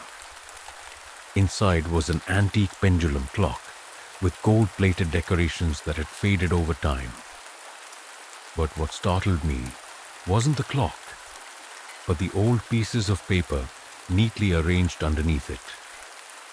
I pulled out the papers and unfolded them, each one bearing barely legible lines, faded by time. Reading through the lines, I felt a sense of anxiety, as if I were looking at the prayers of someone from the past. The lines told of an inescapable curse, of souls trapped in this watch, people who had died but could not move on. All those who had owned this item had encountered strange events in their lives and eventually ended up with a tragic death. It seemed that this watch was a vessel for the souls of those who could not escape their own past. At this point, I began to feel uneasy. A cold feeling spread through the small room, as if the box and the curses within had touched me. I picked up the watch, and as my hand touched it, a faint sound rang out from somewhere in the space, like the whirring of a clock's hands turning. Suddenly, a strong wind blew through the window, forcing me to close it tightly. I put the watch back in the box and quickly closed the lid. However, from that day on, strange events began to occur. Every night, when I tried to sleep, I would hear strange sounds in the room. Footsteps, sighs, and a feeling as if someone was standing close to me. I couldn't understand what was happening, but that feeling kept me from leaving the box, as if it was pulling me back, forcing me to go back and find out more. A week later, while I was sitting at work, I suddenly saw a blurry figure standing in the doorway. My first feeling was fear, but when I looked up, the figure had disappeared. I was stunned, not understanding what I had just seen. The feeling of not being able to escape from that ancient box grew, as if some force was controlling my life, and there was nothing I could do to change it. I decided to try opening the box again, hoping to find an answer. But as soon as I touched the lid, all the lights in the room suddenly went out, and I was enveloped in darkness. A cold wind blew through, bringing with it a creepy feeling. I heard the sound of a pendulum clock ticking, seemingly from the clock itself in the box. From then on, the strange events only got worse. I spent the nights unable to sleep, just sitting in my room, hearing strange noises and feeling like someone was watching me. I started researching the watch, looking for information about my family and the people who had owned it before. And what I found out only made me more afraid. The curse of the watch is not a simple story. It has been passed down through generations, and now I am the next in that line. For a week after opening the box, I felt like I couldn't escape from the nightmares. My room was no longer a safe place. It was haunted by shadowy figures and strange noises. Every night, I would wake up in the middle of the night while the room was eerily silent, except for the gentle sound of the pendulum clock echoing somewhere in the wooden box. It was no longer just an old clock, but a container for painful memories of the past that I couldn't escape. I couldn't continue living like this. I decided that I had to do something to end this nightmare, although I didn't know where to start. I went out and went to a used bookstore nearby, hoping to find information about this clock and the curse it carried. When I entered the store, the smell of old paper, ink, and time mixed in the air. The dusty bookshelves and old upholstery were like a museum of old memories. The shopkeeper, an elderly man with white hair and thick glasses, looked up as I approached the desk. "Hello, can I help you?" he asked, his voice soft but somehow strange. He seemed to know what I was looking for. "I'm looking for information on an antique clock," I began. "It may be a family heirloom and linked to a curse." He glanced at me and smiled slightly, a smile that seemed to know more than I thought. "A curse, you say? You must be talking about one of those antiques that few people dare to talk about. Such items are often passed down through generations, and most of the people who own them have had strange events." We began to talk about the antiques he had encountered throughout his life. Some of the stories sounded like legends, while others struck me as strange and frightening. Finally, he led me to an antique bookshelf in the corner of the shop, lined with thick, discolored hardcovers. "If you want to learn about this curse, you might find something here." I pulled a thin book off the shelf. Its title was Cursed Objects Through the Centuries. In the book, I found a section about antiques that were rumored to be cursed. Whenever a family owned these items, they were inevitably plagued by terrible misfortunes, from mysterious deaths to inexplicable events. And in it, I recognized the grandfather clock my uncle had given me, which had belonged to a family with a tragic history. This watch, I read silently, was made by a famous craftsman in the late 18th century. However, shortly after its completion, a series of strange events occurred. Its owners died tragically, and no one survived long with the watch in their possession. I closed the book, feeling an indescribable dread. It seemed that everything I was experiencing was not a coincidence, but part of something larger, darker. The feeling of suffocation followed me all the way back to my room. I decided, no matter how scared I was, I had to find out more. I had to face the watch and the strange things it brought with it. When I got back to my room, I decided to open the box again. The watch lay there, as if waiting for me. The lid opened gently, without a sound. As I looked at the clock, a cold feeling rose in my heart. A tick sound rang out, very small, but it startled me. Suddenly, the air in the room became stuffy and heavy, as if someone was standing next to me. Even though I knew clearly that there was no one, I turned around to look around the room. Everything was quiet, but the feeling that there was an invisible presence watching me made me uneasy. Suddenly, the tick sound of the clock became clearer and clearer, as if it was echoing in the space around me. Suddenly, a cold wind blew through the room. I turned around. The dim light from the clock shone on the wall. On it, I saw a strange image. A faint figure standing there, like a ghost. My heart pounded, unable to believe my eyes. The image only appeared for a moment, then disappeared. But it was enough to make me shiver. Impossible. I shook my head, telling myself that it was just my imagination. But as soon as I turned to look at the clock again, I saw something strange. The hands were no longer moving in the usual direction. They were moving backwards. The cold feeling continued to spread in the room, and something vague began to form.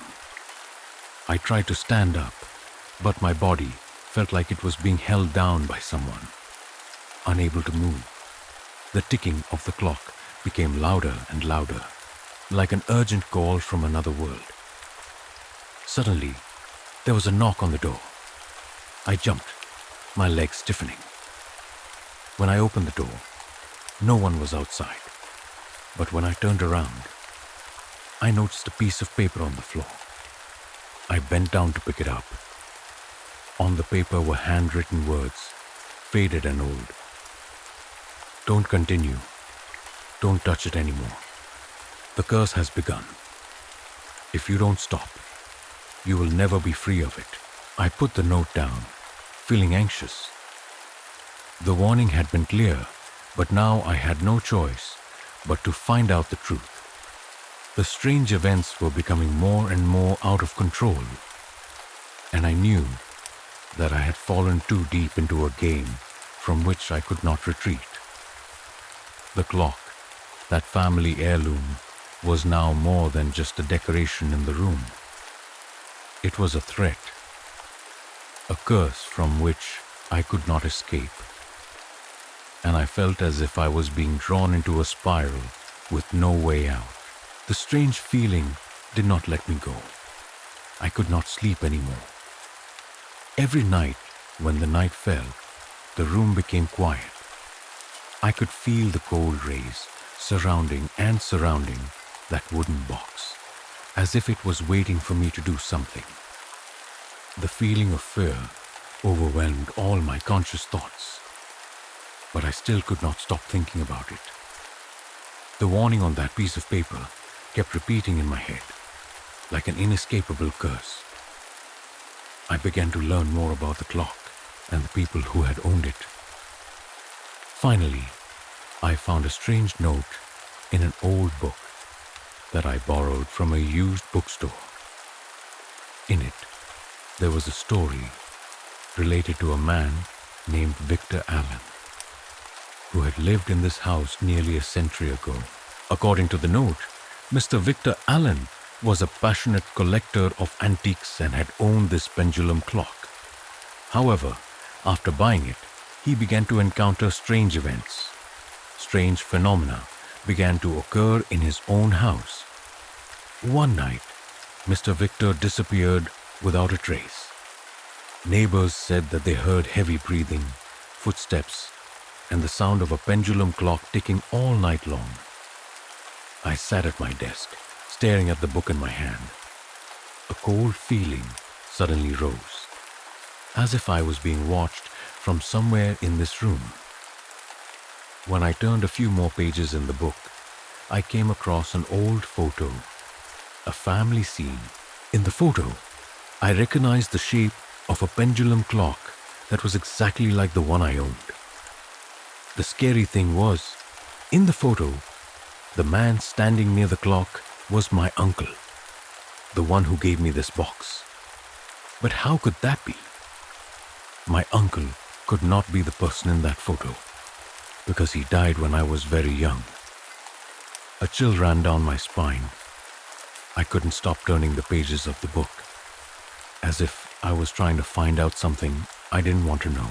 I looked up, and suddenly, the clock in the room made a strange ticking sound again. But this time, it wasn't the gentle sound I usually heard. It sounded as if someone was emphasizing each step of the clock's hands. Each tick sound was clearer, like a call from another world. I couldn't resist. I stood up and walked towards the wooden box.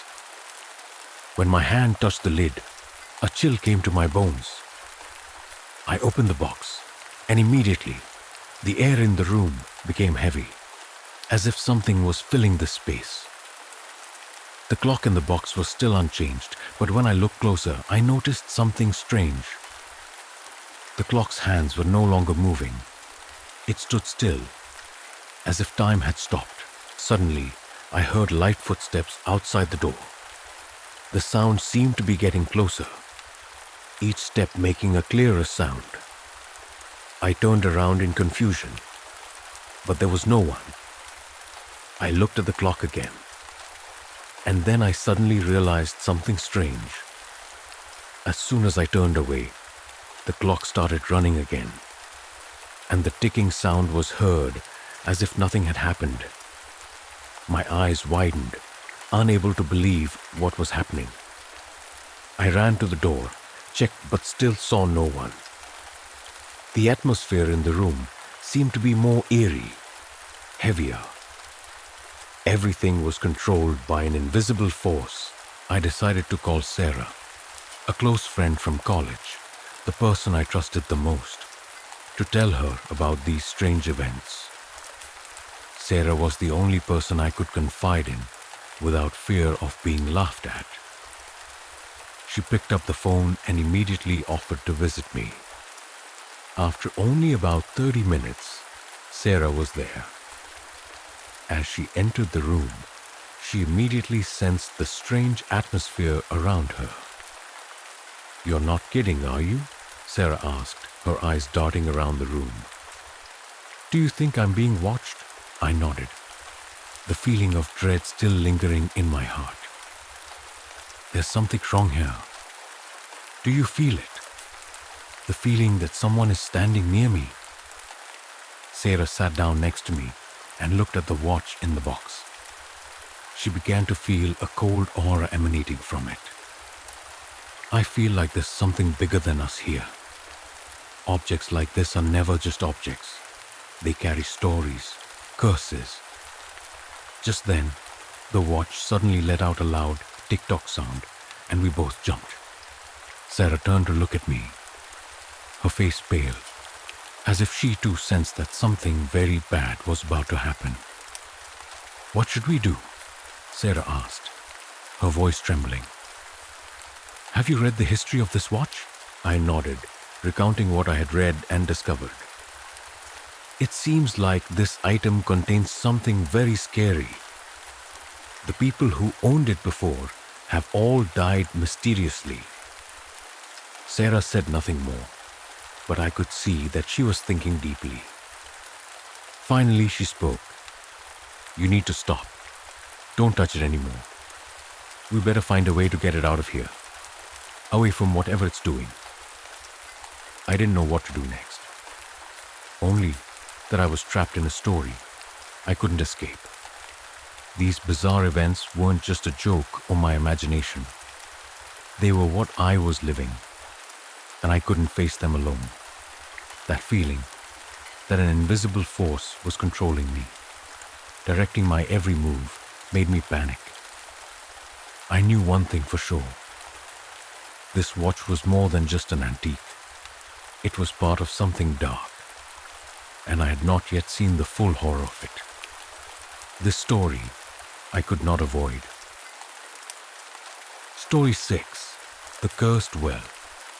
The first day we arrived at the house, I felt a strange feeling, an inexplicable fear. Maybe it was because the house was so old, or because I had heard many stories about old houses in the countryside that people often said had a gloomy past. But those feelings were fleeting. As I had expected, the house was located in the suburbs of the American South, a remote, isolated place where there was almost no one but long roads and vast fields. An ideal place to start over after what had happened in the city. When my family moved here, I thought we would find some peace. After a long time living in the hustle and bustle of the city, we needed a space to recover, to heal the wounds in our souls. My wife Claire, my 2 sons, Ryan and Max, and I found this place through an online post. The house, though old and seemingly worn, still retained its own charm. There were still features like old-fashioned windows, wooden stairs, and walls covered in a layer of paint that had faded over the years. As we unpacked and began to rearrange our belongings, Claire walked around the yard. It was a large garden, overgrown with trees, and an old well stood near the corner of the garden. Although we had been informed of the existence of the well, it still struck me as strange. It was unlike the wells I had seen in other villages. This old well did not seem to have been used for a long time, and the water in the well was pitch black, like an endless abyss. This well must have been unused for a long time, right? Claire said, looking at it from a distance, her eyes curiously looking towards the well. I nodded. That's right, but it doesn't seem safe. I'll have to have someone check it out. Little did we know that this well would not only be a source of concern, but also the beginning of the unexplainable things that the whole family would have to face. From that day on, strange things began to happen. At first, they were just small things, phenomena that I attributed to the stress of moving. I remember one evening when the whole family was having dinner in the living room. I heard the sound of water flowing from the well. It sounded like water being pulled out of the well, steady and continuous. I went outside to check, but when I looked into the well, the water was still there. Nothing had changed. This did not seem to be a simple accident. In the following nights, the well continued to make strange sounds. Claire also began to hear them. Sometimes, I felt like someone was standing next to the well, staring at us. A cold feeling ran down my spine every time I approached the well. But I said nothing, thinking it was just a feeling that came from living in such an old house. One evening, while I was in my study, I suddenly heard a knock on the door. I went out and saw Ryan standing there, his face pale. Dad, I heard someone calling me from the garden, he said, his voice trembling. I laughed, trying to dispel the tension. Don't worry, it must be the wind. But I noticed that Ryan didn't believe me, and his gaze was still fixed on my window, where a dark shadow was looming outside. The next day, I decided to check the well again. As I stood near the mouth of the well, I felt a cold wind blow by, making the hairs on the back of my neck stand up. I bent down, looked at the well water, and suddenly I saw a blurry figure in the black water. I quickly stood up straight, a feeling of discomfort spreading throughout my body. I went back into the house without saying anything. But Claire noticed the abnormality in my eyes, and I couldn't hide the feeling of anxiety rising in my heart. That night, while the whole family was sleeping, I woke up to a strange noise. I heard the sound of running water, very clearly, coming from the well. The feeling of fear made me unable to stay in bed. I jumped up and opened the door, walking alone into the yard. As I approached the well, I sensed something strange in the air. And then I saw something I could never forget. Standing by the well was a blurry figure, a woman dressed in white, her long hair falling down to her shoulders, looking towards me. I wanted to scream, but my throat was choked. I tried to move, but my legs couldn't move. The figure slowly turned around and walked into the well, as if it was melting into the dark water. The next day, I decided to call someone to check the well. But when I returned to the well, it was as normal as if nothing had happened. There was no trace of the strange event last night. But I knew it was not a dream. From that day on, strange events continued to happen, and I could not calm down. I started to investigate the house and the well, but what I discovered made me even more afraid. This well used to be the place where the souls of the dead were kept in the past, and now it was slowly recovering those spirits. Nothing could have prepared me for what was to come. This well was not just part of the house, but part of a dark story that my family and I had unwittingly become entangled in. We would be confronted by the spirits of the past, and slowly we would realize that they did not want to be just ghosts. They wanted to come back. A week after that strange night, I still couldn't erase the image of the woman in the white dress standing by the well. Every time I closed my eyes, I saw her eyes, dark and full of hatred, staring straight at me. Even though I knew I needed to face what had happened, the feeling of anxiety didn't compel me. My whole family had been in a strange mood since that day.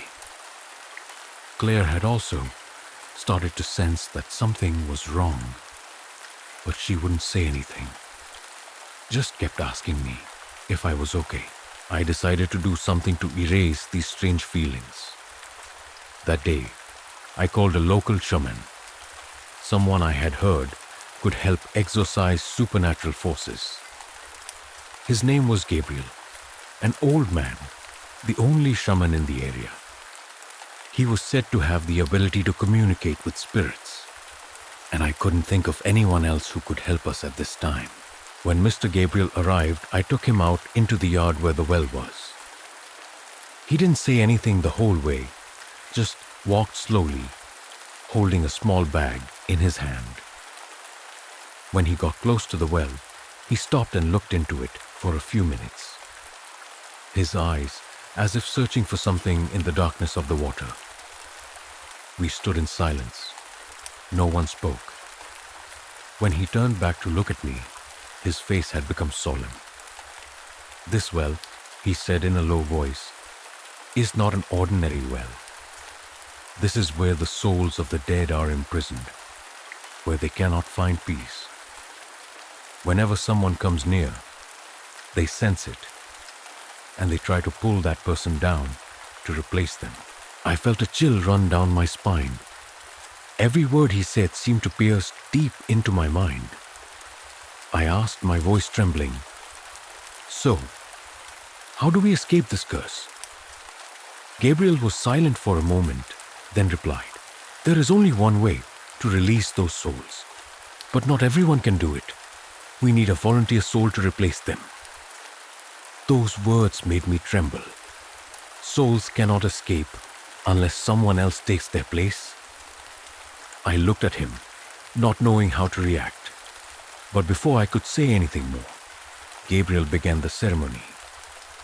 He put the bag on the ground, took out some objects that I did not recognize, They looked like some kind of charm and small candles. He began to light the candles around the well as a strange smoke rose from the candles. "What is going on?" Claire whispered, not taking her eyes off the well. I did not answer, but the feeling inside me began to change. Strange sounds began to come from the well again, like whispers, like crying, but not human. It was the sound of something, or someone trying to find a way out. We stood there for a long time, no one daring to move. Gabriel continued to perform the ritual, his mouth whispering words I didn't understand, perhaps some ancient language. Suddenly, as he muttered an incantation, I felt a cold wind blow past, and suddenly, the well made a loud noise, as if something had fallen to the bottom. The water rippled, as if there was a strong force pushing from below. We backed away in fear. "Do you know what this will do?" I asked. My voice muffled. Gabriel turned to me, his eyes determined. "This event was foretold long ago. This well has held these souls for centuries. But this curse is not easily broken. They will not give up easily." We continued to stand there in heavy silence. A few minutes later, the well began to make strange noises again. But this time, they were not whispers or cries. They were laughter, an evil laughter, filled with fear and desperation. Claire began to cry. What do we do now? I didn't know how to respond. The noises from the well came back, clearer, as if something had awakened from the depths of the well. Gabriel shook his head, his eyes no longer calm. They are no longer ordinary souls. They were brutally murdered. And they don't just want to be freed. They want revenge, he said, his voice trembling. Suddenly, I realized that freeing these souls was not a simple matter. It was not just about helping them to rest. They had another purpose, a darker purpose than we could have imagined. And maybe, if not dealt with properly, they would drag us down with them. We couldn't stay here much longer. I decided that I had to find a way to close the well, to stop the intrusion of those spirits into my family's life. But would it be in time? Would we be able to survive the wrath of those spirits? In my confusion, I took one last look at the well, and as my eyes passed, a white figure emerged from the bottom of the well, gliding up to the surface. I gasped slightly, but immediately a cold wind rushed in, sweeping us out of the yard, pulling us into the house in a hurry. A laugh rang out from the well. This time, it was not someone else's, but mine. We didn't have the courage to stay in the house after the events of that night. Claire didn't dare go out into the yard, and Ryan could barely sleep, his dreams becoming more intense, filled with ghosts and whispers from the well. Max was bewildered, not understanding what was happening, only seeing his parents growing more and more afraid. Gabriel left after performing the ritual, and left us a warning that the spirits in the well were not easily banished. They needed not only release, but also a replacement spirit, a volunteer to let them into eternity. And what I couldn't understand was that the well didn't seem to want to let our family go. They wanted something I couldn't imagine. We decided to leave the house for a few days, stopping at a hotel in a nearby town. But the nightmares didn't let me go. The ghosts in the well kept haunting me, and every night, I woke up in the middle of the night, my heart pounding, because I thought I heard the wind blowing, like calls from the bottom of the well. The next morning, when I woke up, Claire was sitting at the dining table, staring at her phone. A photo appeared on the screen, a very strange photo. In the photo, The well in the yard of the house, but not what I had seen. The water in the well was boiling, as if something was struggling underneath. But what made me shiver the most was the silhouette of a woman, her face blurred as if standing at the mouth of the well, looking up at our screen. I found this while checking my photos, Claire said, her voice trembling. I looked at the photo, feeling a chill invade my body. I knew immediately that it was the figure of the woman from my dream. She might not be a living person, but a spirit standing there, looking at us. But why? Why was she in the picture now? I have to go back, I told Claire, even though I knew this was something I should avoid. But I couldn't leave my family like this. They were in danger we couldn't fully understand. Claire didn't object, but I knew she was scared. But I was scared too. Scared that if we didn't fix this, nothing would be saved. We drove back to the house, the air heavy in the car. Gabriel's words still echoed in my head. This well was no ordinary place, and we would have to do something to confront these spirits, or they would never stop bothering us. When we got to the house, I could feel the strangeness in the air. The front door was ajar, though I was sure I had locked it. My wife looked at me, her eyes filled with concern. "Is anyone in here?" Claire asked, but I shook my head, feeling uneasy. We went inside, and as soon as we entered the living room, I heard a whisper, very small, but very clear. It was not the children's whisper, nor my wife's. It was a whisper from the ground, from the well. "Don't go near the well. Don't look at it." A voice rang out, and I recognized it immediately. It wasn't the voice of anyone in my family. It was a woman's voice, cold and full of hatred. I turned around, looking at Claire. She heard it too, her eyes filled with fear. Dad, is it calling us?" My heart stopped, and at that moment, I knew we had made a mistake in turning back. This well was more than just a well. It was a door to another world where souls had been trapped for centuries. I had no choice. I had to find a way to close the well once and for all. But as we stepped out into the courtyard, a strange phenomenon occurred. The water in the well began to rise, as if someone was pulling water from the bottom. And then, from within the water, I saw the silhouette of a woman. That woman. She was staring at me. I ran towards the well hurriedly, not knowing what I was doing. Claire shouted from behind, but I didn't stop. Everything was moving around me. The air was cold. The sound was urgent. The ghosts from the well seemed to be pulling me down with them. Suddenly, I felt a strong pull. The well was more than just a place to hold water. It was a place to hold the souls of the dead. And now they wanted something else. They wanted me. But before I could understand what was happening, a powerful light burst from the well, brighter than the sun, forcing me to close my eyes. When I opened them, I could no longer see the well, but only darkness, a completely different world.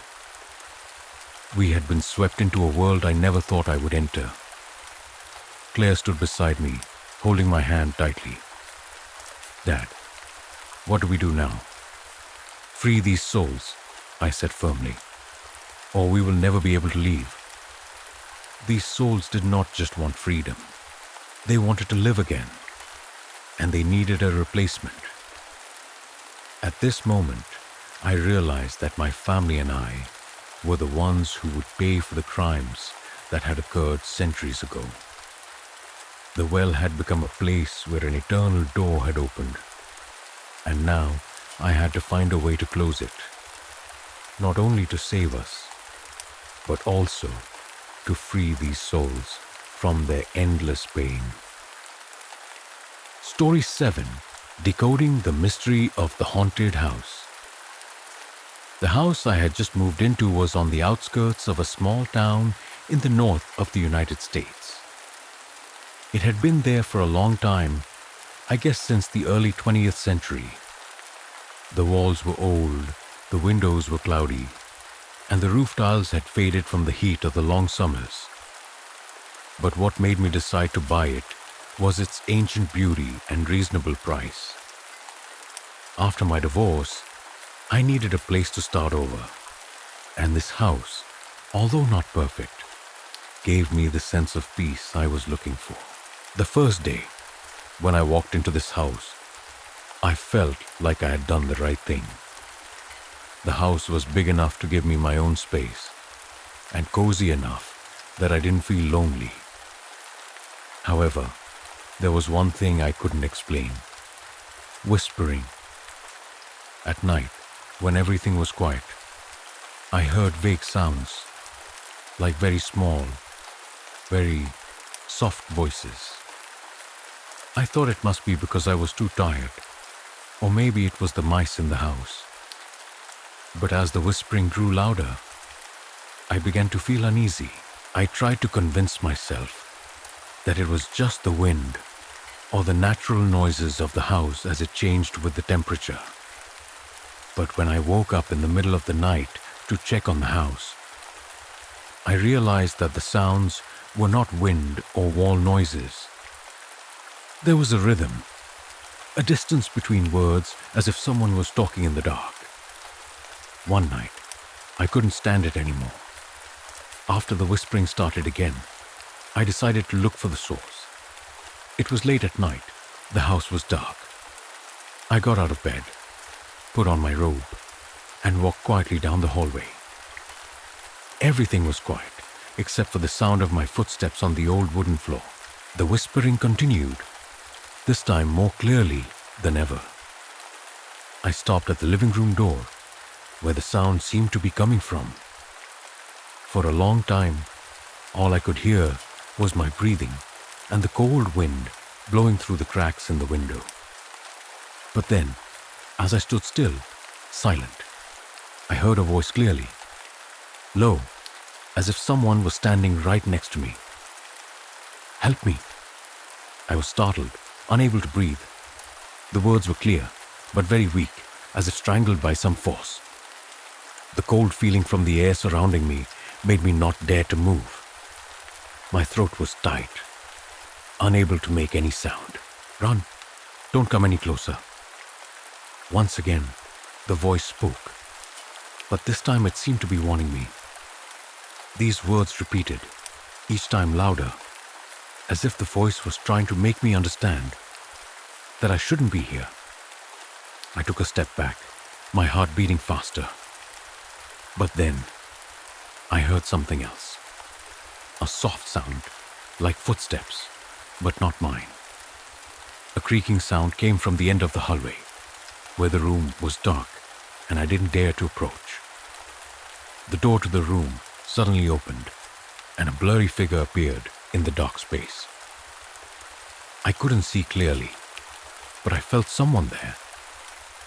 The voice rang out again, this time clearer. Don't come in." A deep fear enveloped me.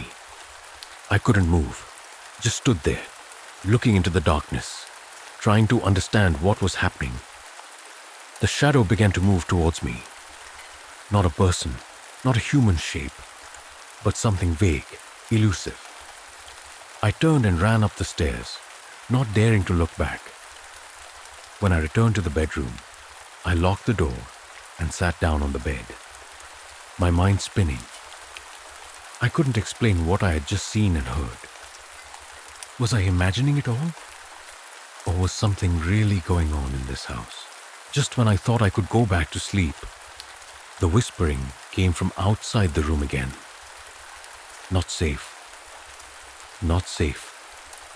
These warnings kept hitting my ears like a tidal wave. I didn't know what to do. I just knew that I couldn't live in fear forever.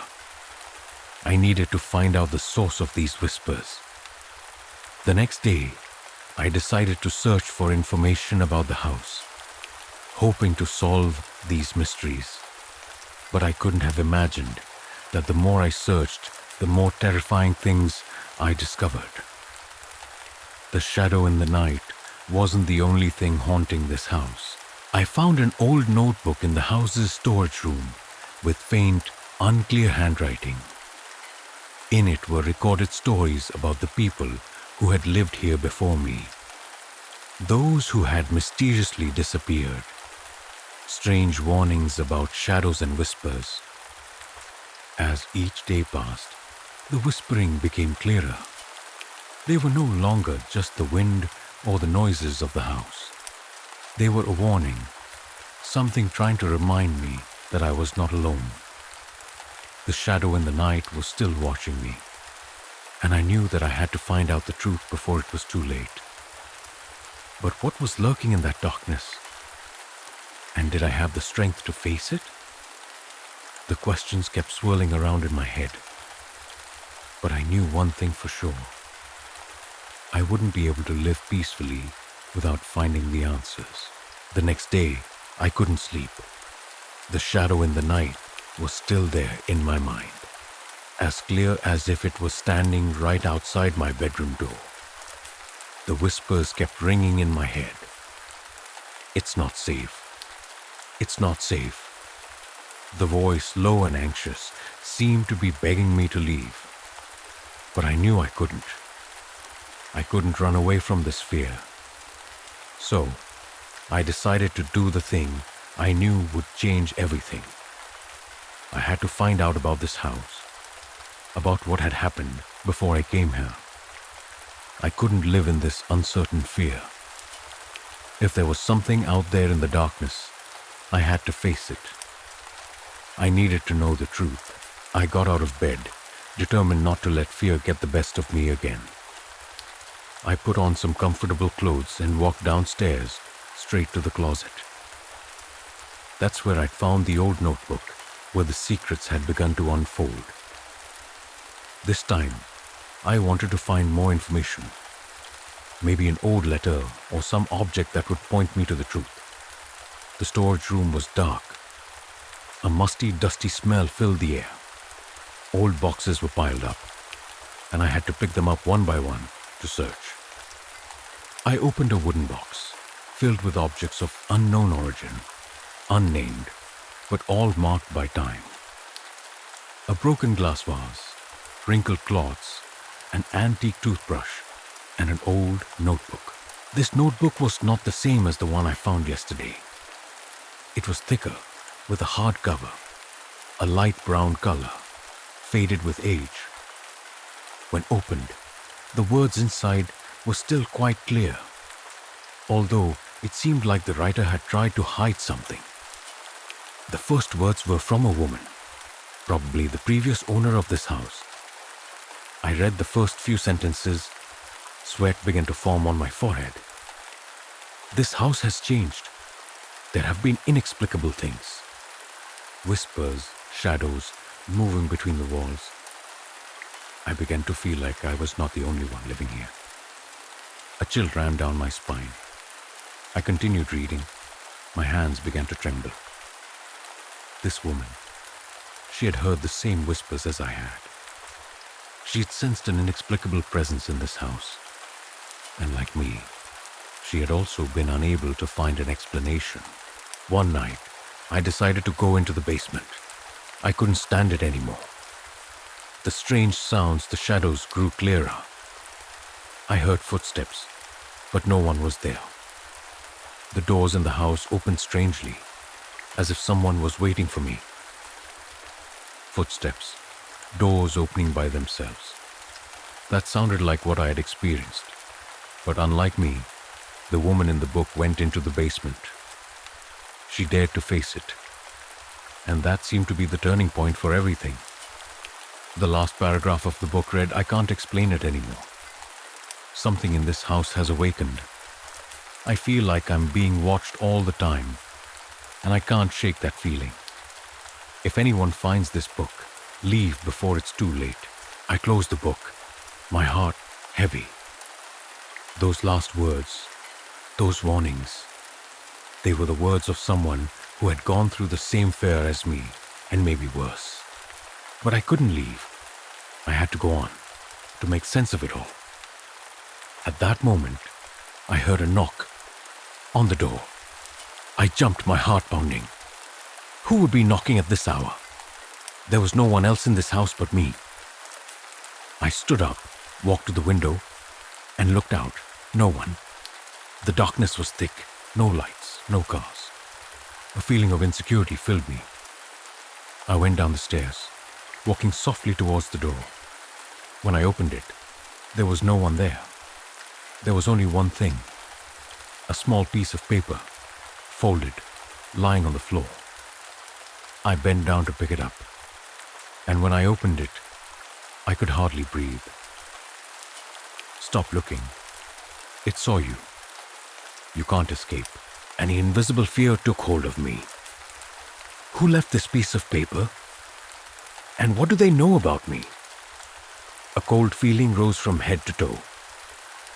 I had started searching for the truth, but now I was no longer sure if I wanted to find out. But I couldn't turn back, couldn't stop now. Something had awakened in this house, and I knew that I couldn't escape it. I decided to go down to the basement, like the woman of the book. I needed to know what was happening. The basement door was dark, and as I put my hand on the handle, a chill ran through me. The whisper, clearer this time, echoed through the silence. Help me. I opened the door. The basement door opened, and a cold wind blew against my face. I stood still, staring into the dense darkness ahead, feeling heavy, as if the air in this space was thick, making it difficult for me to breathe. Just like what I had felt all night, something was waiting for me down there, watching me, waiting for me to enter. The whispers still echoed in the air, soft, melancholy like cries for help stuck in my throat. Help me. Don't leave me alone. I couldn't explain why I decided to enter the basement. Even though every cell in my body told me to turn back, a part of me, some deep part, urged me to continue moving forward, as if the truth could only be found when I faced the surrounding darkness. A few seconds passed in silence, and then I heard a soft sound from afar. Something was moving, very slow and clear. It was a sound like a piece of something falling to the floor. Not loud, but enough to let me know that something was close. I took a deep breath, trying to calm myself. Turning back to look at the stairs, I realized there was no turning back. I had gone too far from the safety I had sought. Another sound came from the darkness ahead. This time it was a whisper, clearer, closer, as if someone was standing right behind me. But I didn't dare turn around to look. Just go. Just one more step. Suddenly, I felt the air around me grow colder, as if I had just stepped into a land that did not belong to me. I couldn't stop, couldn't turn back. Everything inside me told me to go all the way, because only then would I be able to understand what was in this house. My feet continued to move forward, faster this time, but still cautiously. A cold wind blew across my face, carrying with it a smell of dampness, earth, and death. I couldn't describe the feeling, only that every cell in my body shivered. And then I saw a faint light at the end of the hallway, a faint glimmer from the ceiling lamp, but enough for me to realize that this was where I had to go. I moved closer, but as the light grew brighter, I felt myself taking a step back. Something was wrong. A dry sound came from under the wooden floorboards, as if something was crawling out of the darkness. A screech, small but clear enough for me to notice. I froze, not daring to move. When the light was bright enough, I saw a door. This door was different from the others in the house. It was older, dusty, and rusted around the edges. In the dim light, the door looked like it had just been opened, revealing a dark space inside. I couldn't resist anymore. Even though my mind told me not to go any further, I still approached the door, placing my hand on the cold doorknob. As I turned the knob, a cold wind seemed to blow into my face, as if there was something waiting for me behind that door. The door swung open with a slight creak. There was nothing inside but darkness. And then I saw them. Eyes shining in the darkness. Small eyes, bright as flashlights, thousands of them, staring at me from within the darkness. They didn't move, didn't blink, but they looked at me as if I was their only target. "No, don't come here," a voice rang out, but it wasn't a normal voice. It was soft, dark, as if from somewhere far away, very deep, and it made me feel cold all over. I turned around, but that shadow, the shadow I had felt since entering this house, was no longer behind me. It was in front of me, right in front of the door, right inside that darkness. I couldn't breathe. The shadow, the one I had imagined, had now taken shape. A vague shape, but enough for me to see it clearly. A tall figure, with eyes that sparkled like stars. No face, just an elusive darkness. "Run!" The voice rang out again, this time with a hint of fear, as if it was pleading with me. I stood still, unable to move.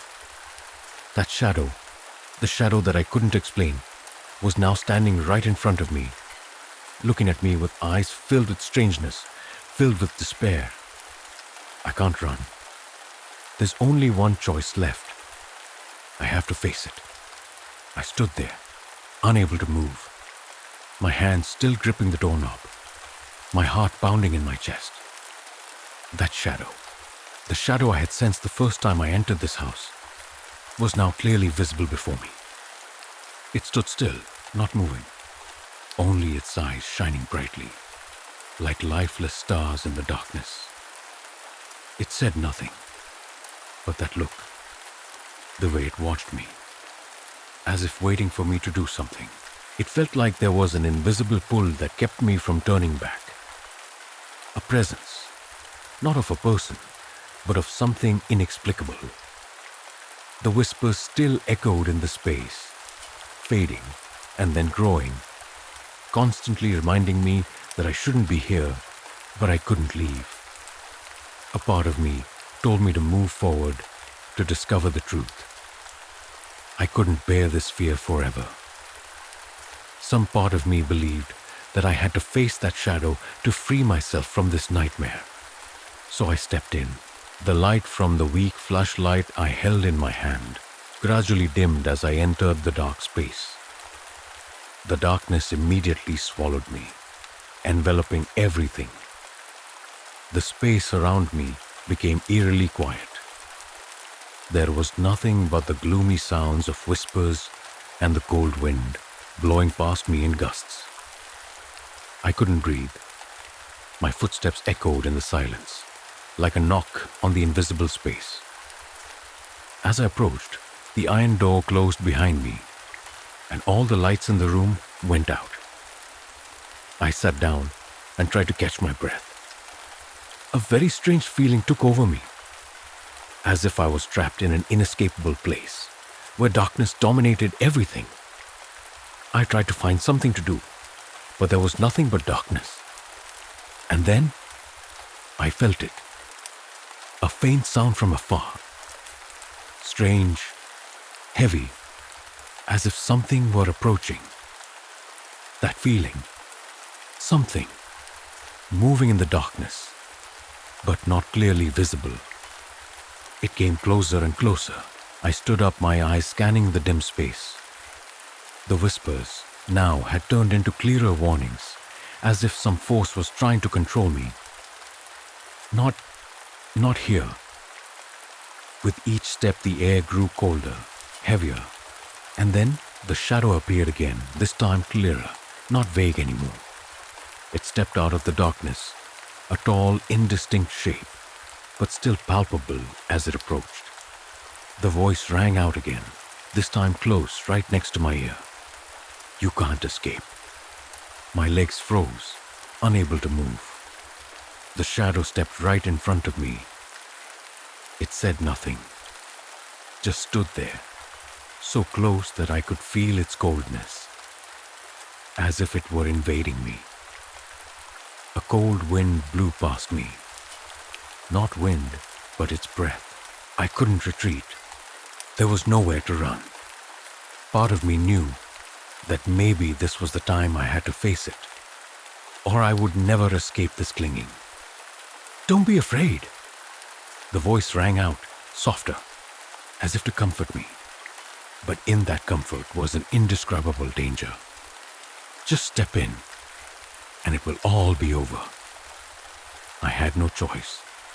I moved closer, though my heart was filled with fear.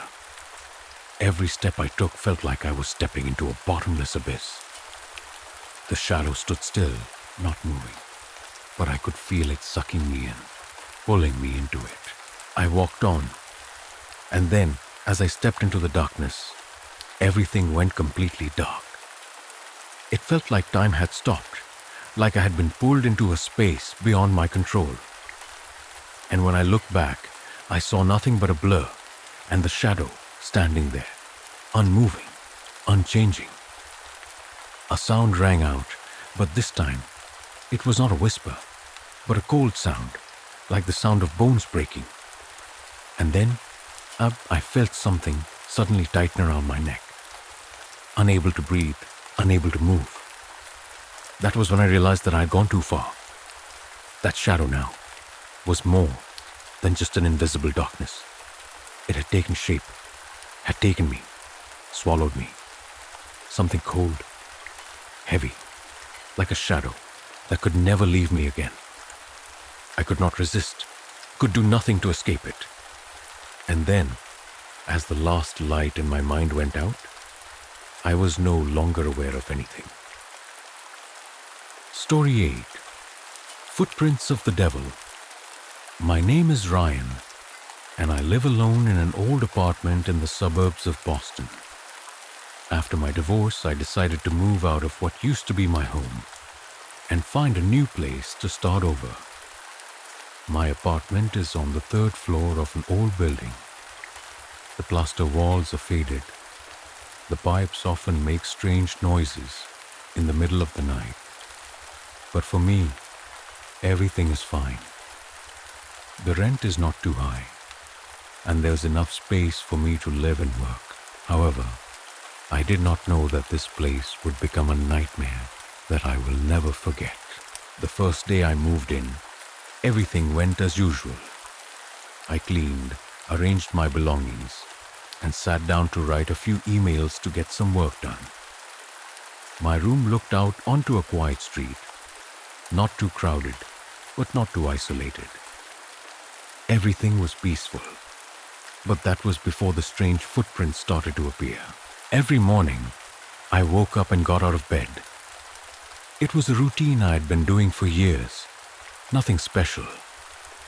But one morning, I noticed something was wrong. When I walked into the living room, I saw a few small footprints on the floor, right next to the dining table.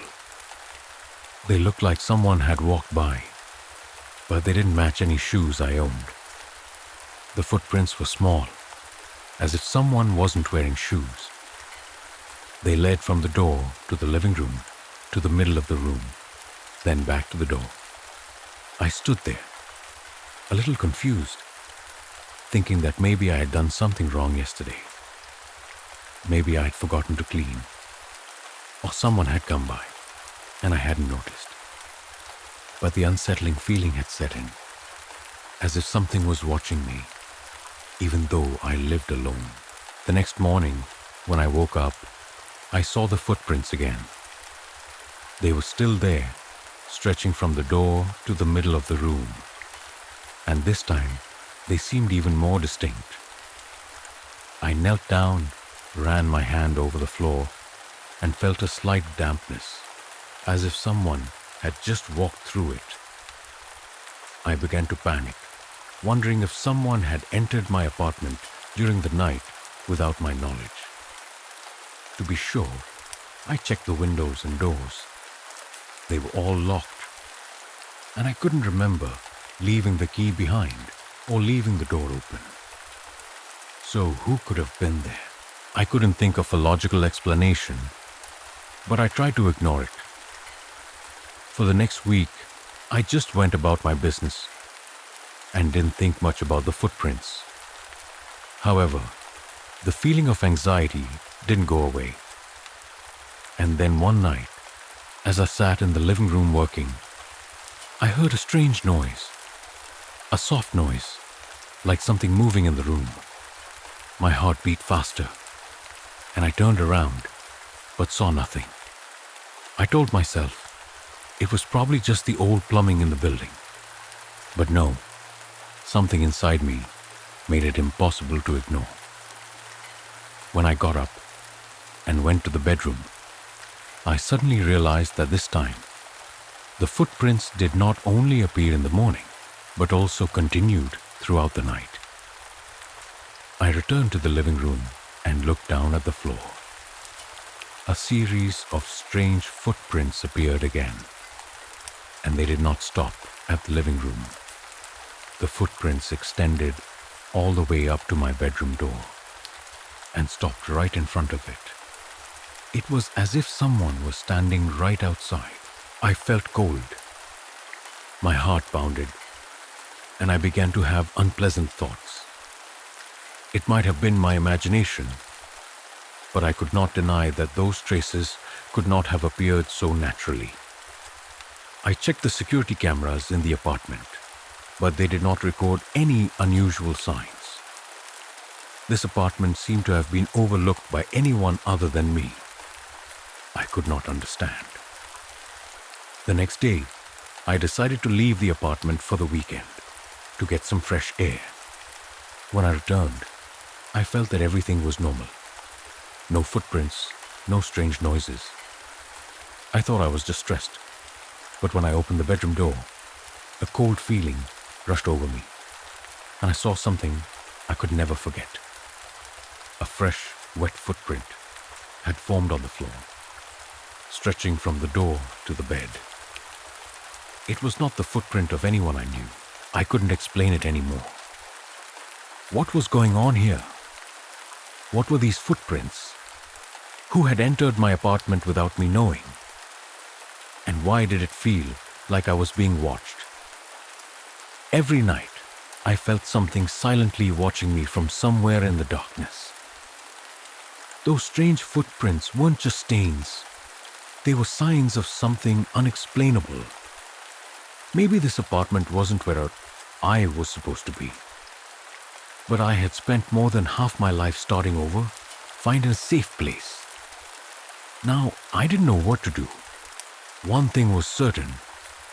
Those footprints would lead me to a terrible truth that I could not imagine. Things got worse that weekend. I couldn't sleep.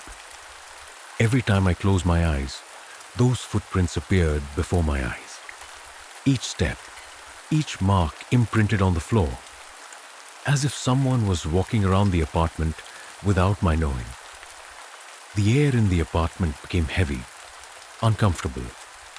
The cold permeated the room, even though it was warm outside. The feeling of being watched constantly haunted me. That night, as I sat in the living room, the lights in the apartment suddenly flickered, then went out. A cold wind blew through, making me shiver, even though the windows were tightly closed. I suddenly felt like this apartment wasn't mine anymore. Something invisible, menacing, seemed to be occupying this place. I stood up, tried to turn the light switch back on, but there was no response. The whole apartment was dark.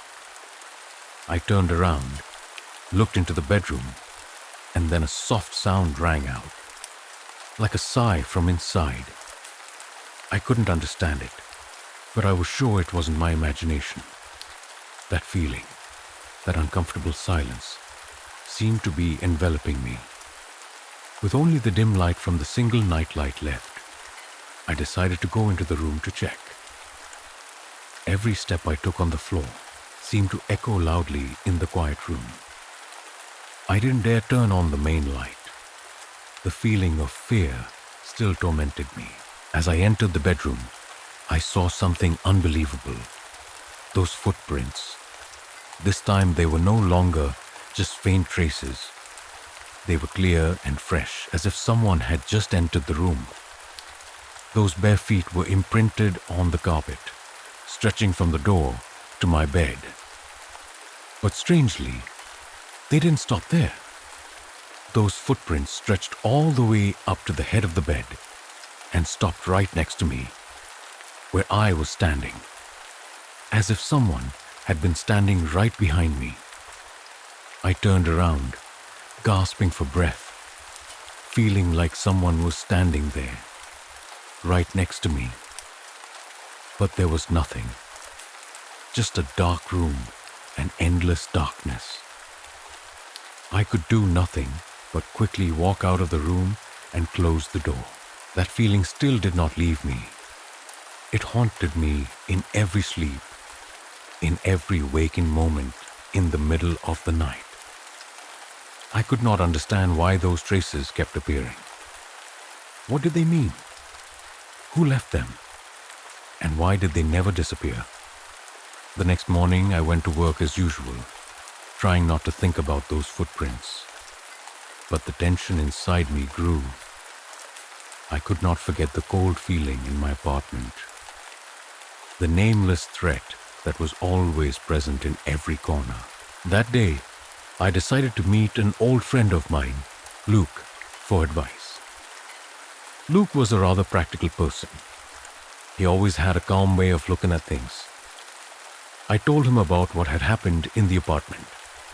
He listened in silence, and after a long while, he said, "Ryan, if it were me, I wouldn't live there willingly. Maybe you're having a phobia, or it's just an exaggerated fear. But if it's really unbearable, you should investigate further. Don't just accept what happens without an answer." We drank a few beers in the bar, and I could feel the anxiety in my heart. Maybe I was being too paranoid, but I couldn't deny what I had seen. My feelings were getting stronger, and I couldn't just ignore them. The next day, I decided to do something bold. I bought a video camera and installed it in the living room. I would record everything that happened in the apartment, hoping to find a reasonable explanation for these strange phenomena. That night, I prepared everything, carefully checking the camera and electronic devices. I don't know why, but I felt like an investigation was starting. Maybe I would find a reasonable answer. When everything was ready, I went to bed and tried to sleep, but the anxiety wouldn't let me sleep. At 1 a.m, I heard a noise from the living room, a gentle rustling sound, as if someone was moving around in the room. My heart was pounding. I turned to look at the clock. This feeling, I knew it wasn't my imagination. I took out my phone, turned on the camera, and turned to the living room. The camera recorded the image of the room. On the screen, I saw those footprints. This time, they weren't just on the floor, but also dragged up, went into the kitchen, and stopped at the dining table, as if someone had come in and waited for me. There was no one, just those footprints. The camera continued recording, but I couldn't watch anymore. The feeling of being watched, of being invaded, was unbearable. I knew I couldn't stay there any longer. From that day on, The footprints continued to appear every night. Every time I slept, I felt a presence around me. The footprints appeared not only in the living room, but everywhere in the apartment, in the kitchen, in the bedroom, even in the bathroom. Then one day, when I checked the cameras, I saw something I never expected. In one of the videos, I saw a tall, shadowy figure standing in the middle of the living room. It was a strange-looking figure with cloudy, shapeless eyes, as if it did not belong to this world. I couldn't breathe. I suddenly felt like I was no longer the owner of this house. I couldn't explain what had happened, but one thing I knew for sure. Something was trying to invade my apartment, but I couldn't leave. I couldn't do that. The footprints, the mysterious tracks. There was something deeper than I thought, and I had to get to the bottom of it. That night, I couldn't sleep. Although my body was tired from not being able to sleep for days, my mind was still spinning. The strange footprints still haunted me, appearing in my mind like lingering ghosts.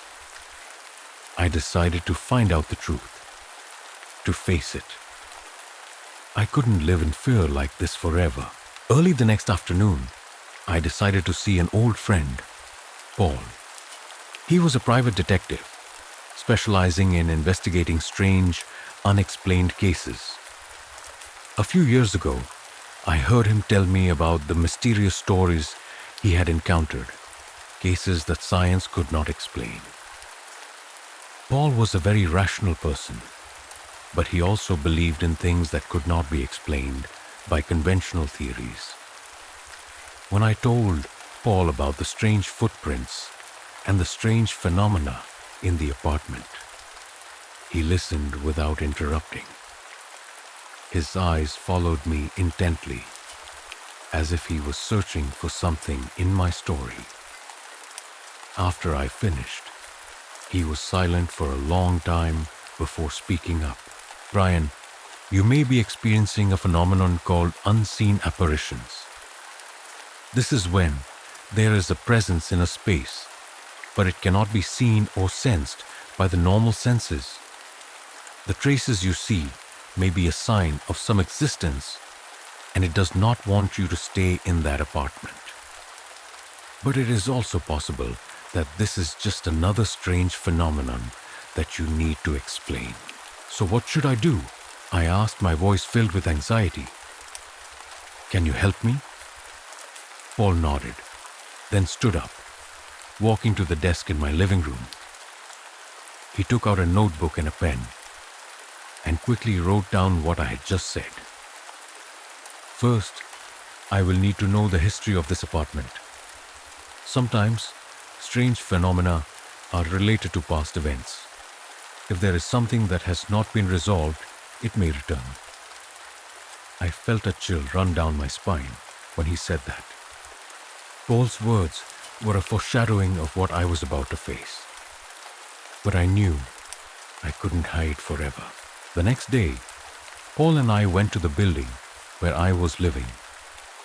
We met a few neighbors in the area, and I asked them about the history of this building.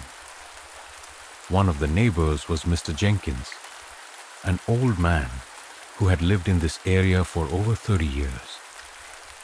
When I asked him about my apartment, he looked at me strangely and said, "Do you know the story of apartment 3B? I don't think I should tell you, but if it happened, then maybe you should know. Before you moved in here, there was a man named Marcus who lived there. He was a very mysterious man, very quiet. One evening, he suddenly disappeared. The police never found him. There was only one strange thing. Every morning, there were strange footprints on the floor, just like what you described. After he disappeared, no one saw those footprints again. But the apartment still felt wrong. I stood there, stunned. My lips were dry, unable to form a word. What Mr. Jenkins said matched exactly what I had experienced. I didn't know if I should believe him, but the coincidence couldn't be just a coincidence. That evening, I decided to go back to the apartment and check what had happened. Paul didn't come with me. He wanted me to face my fear on my own. I installed a few more cameras and recorded the whole process. When the lights in the apartment were turned off and I was about to go to bed, I felt like someone was standing right behind me. Then I heard a sound. Not breathing, but a light footstep. It felt like someone was moving around you. But when you turn around, there was no one. I quickly turned on the lights, but when I looked at the camera, I saw nothing but darkness. But when I turned back to look at the floor, the footprints appeared again, clear and bold, as if someone had just walked across them. My heart was pounding. I knew for sure that these footprints couldn't be mine, nor could they be anyone else's in the apartment. They appeared especially when I was feeling the most stressed. These footprints were like a reminder, as if something was trying to tell me a truth that I wasn't ready to hear. I decided to try something bold. I wanted to face what was happening, find out why everything was happening. I left the apartment, went to the library, and searched for more information about the man named Marcus. But what I found did not reassure me. Marcus, according to reports, was a lonely man, living alone and had very few friends. There was no clear information about the reason for his disappearance. When I returned to the apartment, I noticed something strange. The footprints were more than just a sign of someone's presence. They seemed to be leading me somewhere in the apartment. It was as if someone wanted me to follow them. And as I walked towards them, I realized that they led to under my bed. A cold wind blew through the room. I looked under the bed and couldn't believe my eyes. A small, very old wooden box was lying under the bed. I pulled the box out, opened the lid, and found an old diary inside. The pages were yellowed and worn, but I could still make out some of the scribbled words. This diary belonged to Marcus. The words in the diary described the strange experiences Marcus had had in this apartment. He wrote of strange footprints, of shadowy figures, and of a sense of being followed that he couldn't explain. Finally, in his final lines, Marcus wrote, "They never leave. They won't let me go. I must pay for my sins." I didn't know what I was reading anymore, but one thing I knew for sure. These strange footprints weren't just a coincidence. They had something to do with Marcus, and now they had something to do with me. The truth I wasn't ready to face was slowly coming to light, and I didn't know if I could escape it. One thing I knew for sure. I couldn't let things go on like this. Story 9. Hotel Transylvania. Strange footprints and a call from the darkness. I still remember the strange feeling when I stepped into the city. The city was small, quiet, and somewhat old, where the street lights shone on the mottled walls of buildings that had not been renovated for too long. I was on a business trip. I didn't know anyone here, and the hotel I chose seemed to be an ordinary place. Nothing special, but nothing suspicious either. It was a 3-star hotel, hidden in a corner, far from the center. I walked in. My footsteps echoed in the lobby, where only a few guests were waiting. A receptionist greeted me with a polite smile, giving me the room key without any special feeling. I'm not the type of person who likes luxury hotels, but I don't want to be too frugal. After all, work was the reason why I had to move a mysterious hotel. Strange footprints and calls from the darkness myself. My room was on the third floor, not too high, but not too low either. The room was spacious and quite simple, with a double bed, a desk, and a window overlooking a small alley. Everything seemed normal, except that the air in the room was a bit cold, even though I had adjusted the air conditioner temperature accordingly. I figured I just needed time to get used to this place. In the evening, after finishing my meal and doing some work on the phone, I decided to rest. But as if something was wrong, an indescribable feeling kept haunting me. I turned back to look out the window again, trying to find something to dispel this strange feeling. From outside, the dim street lights reflected on the surface of the window, forming faint ghosts. There was nothing special, except for the cars passing by. After a while, I turned off the light, climbed into bed. But when I lay down, I suddenly noticed something strange. There were footprints on the floor, near the door. They weren't mine. They were small, like sneakers, faint, as if made from a thin layer of dust. But I was sure that when I entered, no one had passed by. My eyes glanced at the shadow on the window, but there was no one outside. I told myself that maybe I was too tired. My mind was hazy. I just needed to sleep. It would be fine. But the sound of the phone vibrating interrupted my thoughts. It was an unknown call. The feeling of tension increased again, but I still decided to pick up the phone. A deep but very vague voice rang through the speakerphone. "Hello? Are you feeling comfortable?" I was stunned for a moment, not knowing how to answer. The other end of the line didn't say anything more. I swallowed, trying to stay calm. "Excuse me, who is speaking?" I asked, but the other end had hung up. I looked at the phone screen. The phone number was a strange series of numbers. It wasn't anyone in my contacts. I could only sigh and put the phone down on the table. When I returned to bed, I couldn't help but look at the small footprint on the floor. This was hard to explain. This footprint could only be left by someone other than me. But I couldn't remember what I did wrong. Maybe I was careless, maybe I didn't pay attention. After a while, I felt sleepy. I pulled the blanket over me and buried myself in it. However, the more I tried to fall asleep, the more I felt that something was still watching me.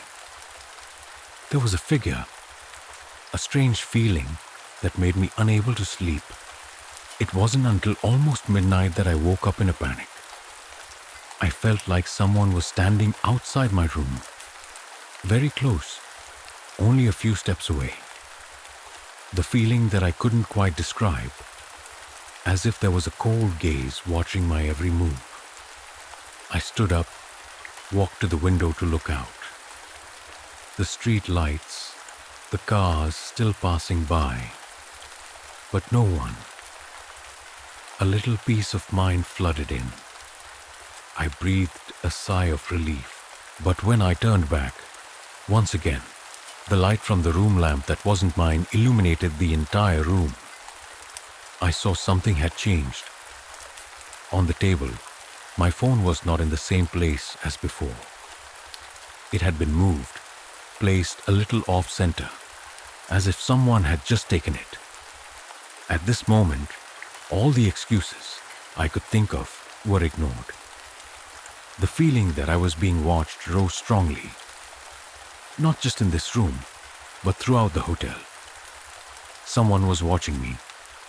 With courage that came from nowhere, I picked up the phone, called the front desk to ask if anyone else was near my room tonight. But all I got back was a cold reply, "Sir, there's no one else here but you. Good night." I hung up clutching the phone tightly in my hand, my eyes constantly moving around the room. I felt that something was very close to happening, and I couldn't escape it.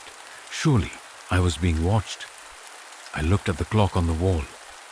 It was 1 a.m., and I had no idea what to do next. I couldn't say I slept, even though my eyes were heavy. It felt like someone was watching my every move, and it made it hard for me to breathe. Every sound in the room became louder, from the gentle rotation of the ceiling fan to the whistling of the wind outside. But I couldn't stop thinking about the strange footprint on the floor and the strange phone call just now. Every time I thought about it, I felt suffocated.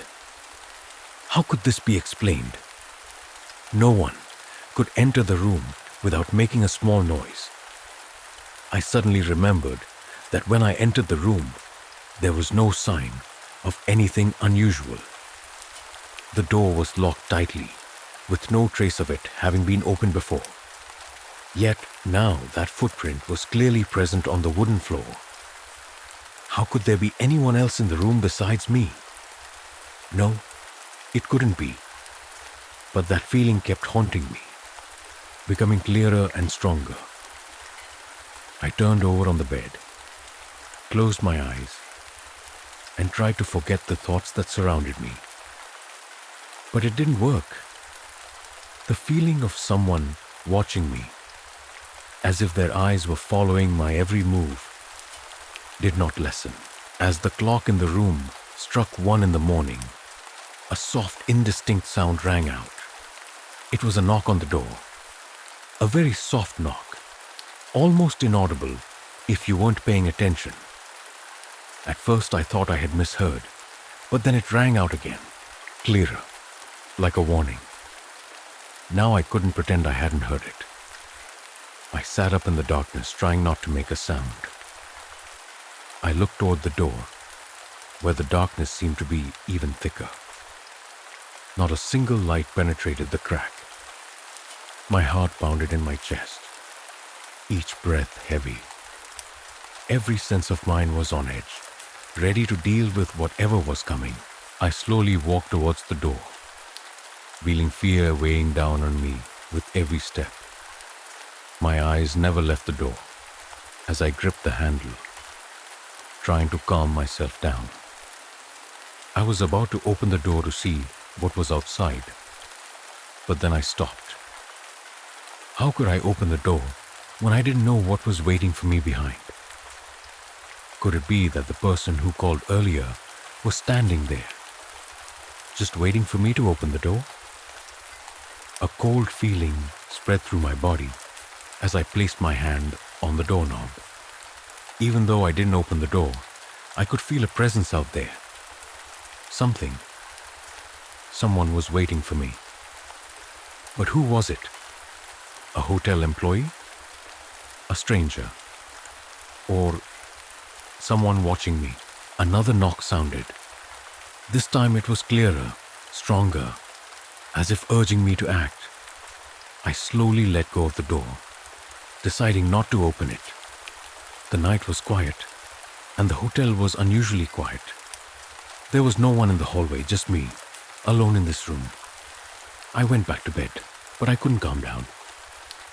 Outside the door, there was only darkness and an inexplicable silence. I turned to look at the door again, but this time, the inexplicable feeling was growing inside me. A small voice whispered in my head, "Don't open the door. Don't open the door." However, I couldn't help but be curious. Everything seemed too strange to be a simple coincidence. Why did I feel like I was being watched? Why were there footprints in the room? And that person, the one calling from an unknown number, what did they want from me? I stood up again, this time with more determination. It was time for me to do something. Otherwise, I wouldn't be able to sleep peacefully. I picked up the phone, but noticed something strange. A new message had arrived. It was an unknown number, not in my contacts, not in, "Do you think you're safe?" I clenched the phone in my hand. A cold feeling ran down my spine. Who? Who could know I was here, in this room? The question seemed unanswerable. Without hesitation, I decided to call the front desk again. But when the phone connected, I couldn't say anything. It felt like someone was listening to every word I said. The receptionist's voice sounded calm, but inside me, something broke. Hello? Is there a problem with this hotel?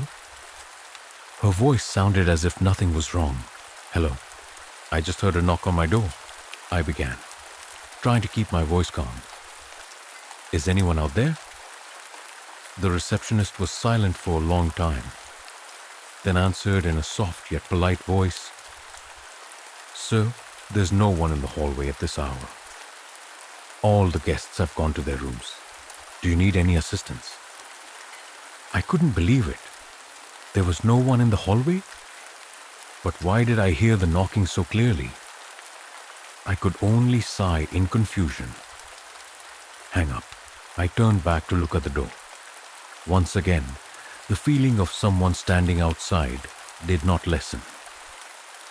I knew that I could not sleep tonight, and I also knew that I had to find out the truth behind all these strange things.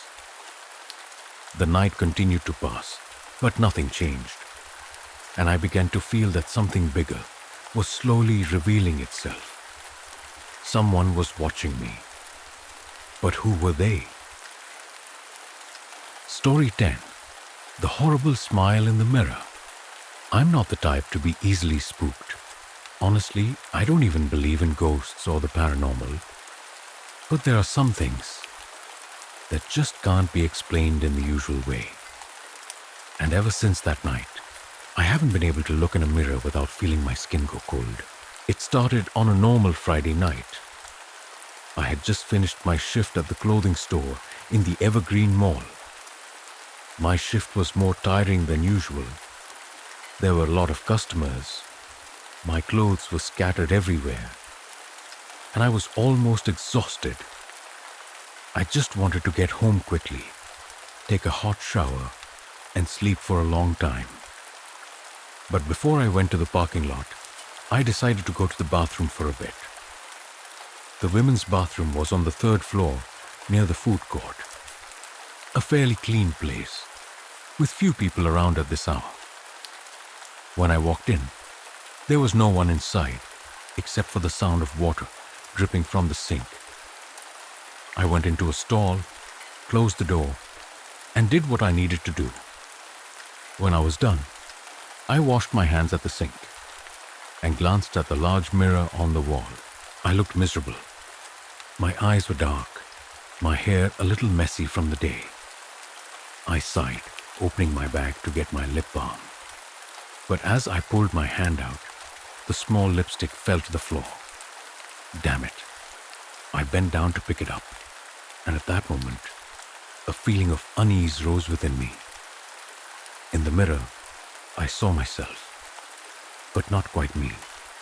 The reflection was still standing straight, staring at me through the glass. I, or something that looked like me, didn't bend down like I was doing. It just stood there, its eyes fixed on me. My entire body froze. Part of my brain tried to rationalize. I must be tired. I must have seen wrong. But then I saw it. The reflection smiled. I didn't smile. I knew for a fact that I wasn't smiling, but the me in the mirror did, a smile so wide it was almost surreal. My whole body shivered. Without thinking, I snatched the lipstick away and stood up. The image in the mirror was still staring at me. The smile gone. The face returned to normal as if nothing had happened. My heart was pounding in my chest.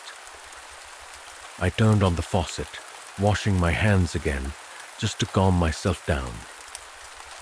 When I looked back in the mirror, my reflection was also washing her hands as usual. Maybe I was just dizzy. It must be exhaustion. I quickly left the bathroom and went out into the quiet hallway. The cool air helped me calm down a bit, but the strange feeling was still there, as if someone was watching me from behind. I quickly went downstairs. The parking lot was already deserted. A few cleaning staff were still working. The sound of the vacuum cleaner echoed in the large space. I pressed the remote control to lock my car. A small beep sounded, signaling that my car was unlocked.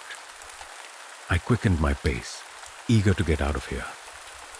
But as I put my hand on the car door handle, footsteps right behind me. Not normal footsteps.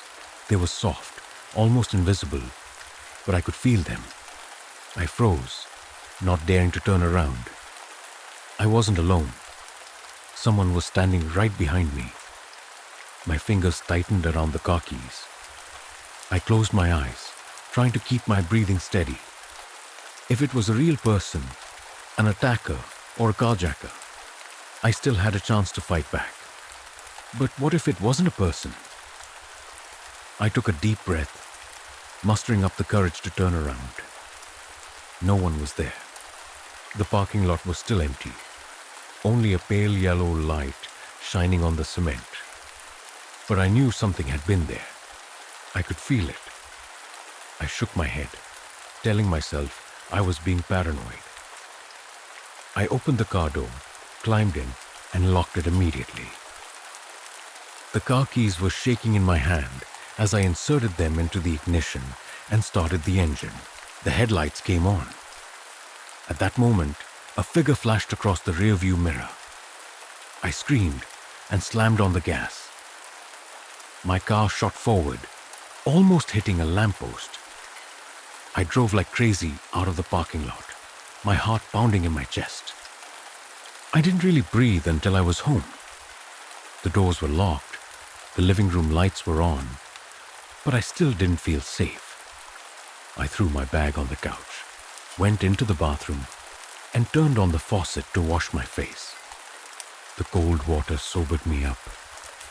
I looked in the mirror, trying to calm myself. Nothing strange, just me, with my hair a little messy, my eyes still a little panicked. I let out a tired laugh.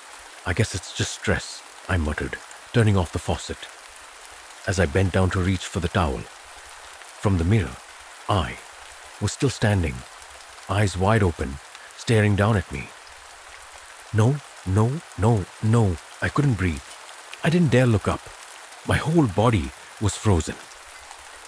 But I knew that the image in the mirror was still staring at me, even when I wasn't looking at it.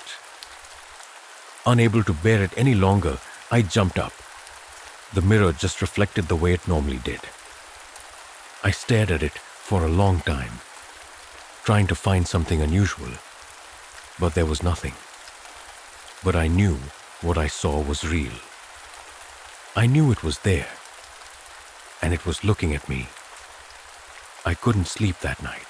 Every time I closed my eyes, I remembered the image in the mirror. A different me, standing still, unblinking, looking down at me like I was a stranger in my own body. It couldn't have been fatigue or stress. I saw it, a reflection that wasn't mine anymore. I lay on the bed, eyes wide open, staring at the ceiling. My mind was racing with thoughts, trying to find a logical explanation. Could there be some problem with the mirror in the mall bathroom? An optical defect? A lighting illusion? I smiled faintly. What optical defect would smile at me? I jumped up, went to the living room, and searched for my phone. When I opened the screen, I froze. The front camera was on. The screen reflected my face, my eyes dark from lack of sleep. But there was something about it that made me unable to look away. No, it couldn't be. I tried tilting my head to the left. The image on the phone tilted my head to the right. The phone in my hand fell to the floor. The next morning, I arrived at Evergreen Mall earlier than usual. I couldn't let this go. I needed to see that mirror again. The mall wasn't crowded yet. I walked quickly toward the third-floor women's restroom, my heart pounding in my chest as the bathroom door slowly came into view. It was empty inside. There was only the sound of water dripping from a sink. The fluorescent lights on the ceiling flickered for a moment before stabilizing. I stood facing the mirror, staring at myself. My appearance was nothing out of the ordinary. Still the same long black hair, eyes slightly sunken from lack of sleep, but I didn't trust the image in the mirror anymore. I reached out and touched the glass. It was cold. It was definitely a normal mirror. I sighed, telling myself that I was being paranoid.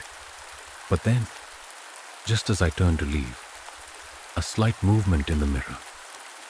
I froze. I didn't move, but my reflection was still facing the mirror. It didn't move with me. I swallowed, slowly turning my head. The reflection slowly turned with me. Half a second later, I jerked back. I had to get out of here. I had to... Are you okay? The voice behind me almost made me scream. I turned and saw a girl standing at the bathroom door, looking at me with concern. She was wearing a cleaning staff uniform, a navy blue shirt and khaki pants. Her name tag said Lisa. I blinked, trying to regain my composure. I'm fine. Lisa looked at me for a moment longer, then nodded. If you need anything, just call me. I didn't answer. I just wanted to get out of here as quickly as possible. I tried to work as usual, but I couldn't concentrate. Everything was a blur. I kept feeling like I was being watched. Every time I passed a reflection, a window, a small mirror in a store, I caught myself looking back. But the eyes were completely unfamiliar. When I got off work, I decided to look for Lisa. Maybe she knew something. I went back to the third floor, looking for the cleaning staff area. When I asked another employee about Lisa, he frowned. Lisa? He repeated. There's no one named Lisa here. My whole body went cold. But I saw her this morning, I insisted. She was wearing a blue uniform with a name tag named Lisa. The employee shook his head. The cleaning staff uniform here is gray, and I've worked here for over 3 years, and I've never had anyone named Lisa. I felt my heart pounding in my chest. I couldn't be wrong. I had met her. Was she not real? That night, I decided to try something. I put my phone on the bathroom counter, turned on the front camera, and turned on video recording. I stared straight into the mirror, waiting. 5 minutes passed. Nothing happened. I turned it off, checked the footage. Everything looked normal. Until 3:21. My reflection please smiled. A strange smile, not my smile. But I, the person standing outside the mirror, was not smiling. I threw my phone to the floor, stepped back. My whole body trembled. Then I heard a light tapping sound coming from the mirror. Knock, knock, knock. I froze, not daring to move. Knock, knock. There was something inside the mirror. I turned and ran out of the bathroom, slamming the door, panting. Inside, the knocking continued. I didn't know what it wanted, but I knew one thing for sure. I was no longer safe. I couldn't sleep that night. Every time I closed my eyes, I heard the tapping sound from the bathroom. Soft, patient, as if someone inside was trying to get my attention. I didn't open the door. I didn't dare. My phone was still on the bathroom floor. The screen cracked where I'd thrown it in a panic. But I didn't care. I didn't want to see that video again. I was huddled on the sofa in the living room, hugging my knees. My apartment was dark, save for the streetlights outside, filtering in through the windows. I'd locked the bathroom door. But part of me wasn't sure that would stop something. If it really wanted to get out, I was wrong to think it was just in a mirror. Any reflective surface, a glass window, a television screen, even the light reflecting off a teaspoon on the table could be a door. And I don't know, how many doors are open? The next morning, I decided I couldn't hide anymore. I needed answers. I drove back to Evergreen Mall, where this nightmare had begun. The mall was busier than usual, probably because it was Saturday. People were bustling about, chattering, shoes clicking on the polished tile floor. Everything looked normal, but I didn't feel that way anymore. I headed straight to the third floor, to the public restroom. The door was a familiar off-white color. I stopped in front of it, took a deep breath, and pushed the door open. This time, there was no one inside. It was so quiet that I could hear my own footsteps echoing on the cold tile. I looked around and everything looked the same as before. A marble sink, a large mirror that covered most of the wall, a row of stalls lined up close together. I swallowed, walked over to the sink and looked into the mirror. I looked a little shabby. My eyes were dark from lack of sleep. My lips were dry from stress. I forced a smile to reassure myself. Nothing. But then, the overhead light flickered. Inside the mirror, my reflection continued to smile, even though I had stopped. I stepped back. No, that couldn't be. I took a deep breath, trying to calm myself. But just as I was about to turn away, the reflection raised its hand, waving at me. It wasn't mirroring my actions anymore. It was doing it on its own. I felt a chill run down my spine. My heart was pounding so hard, I could hear it in my chest. Then, the me in the mirror stepped back and disappeared. Not in a reflection disappearing way.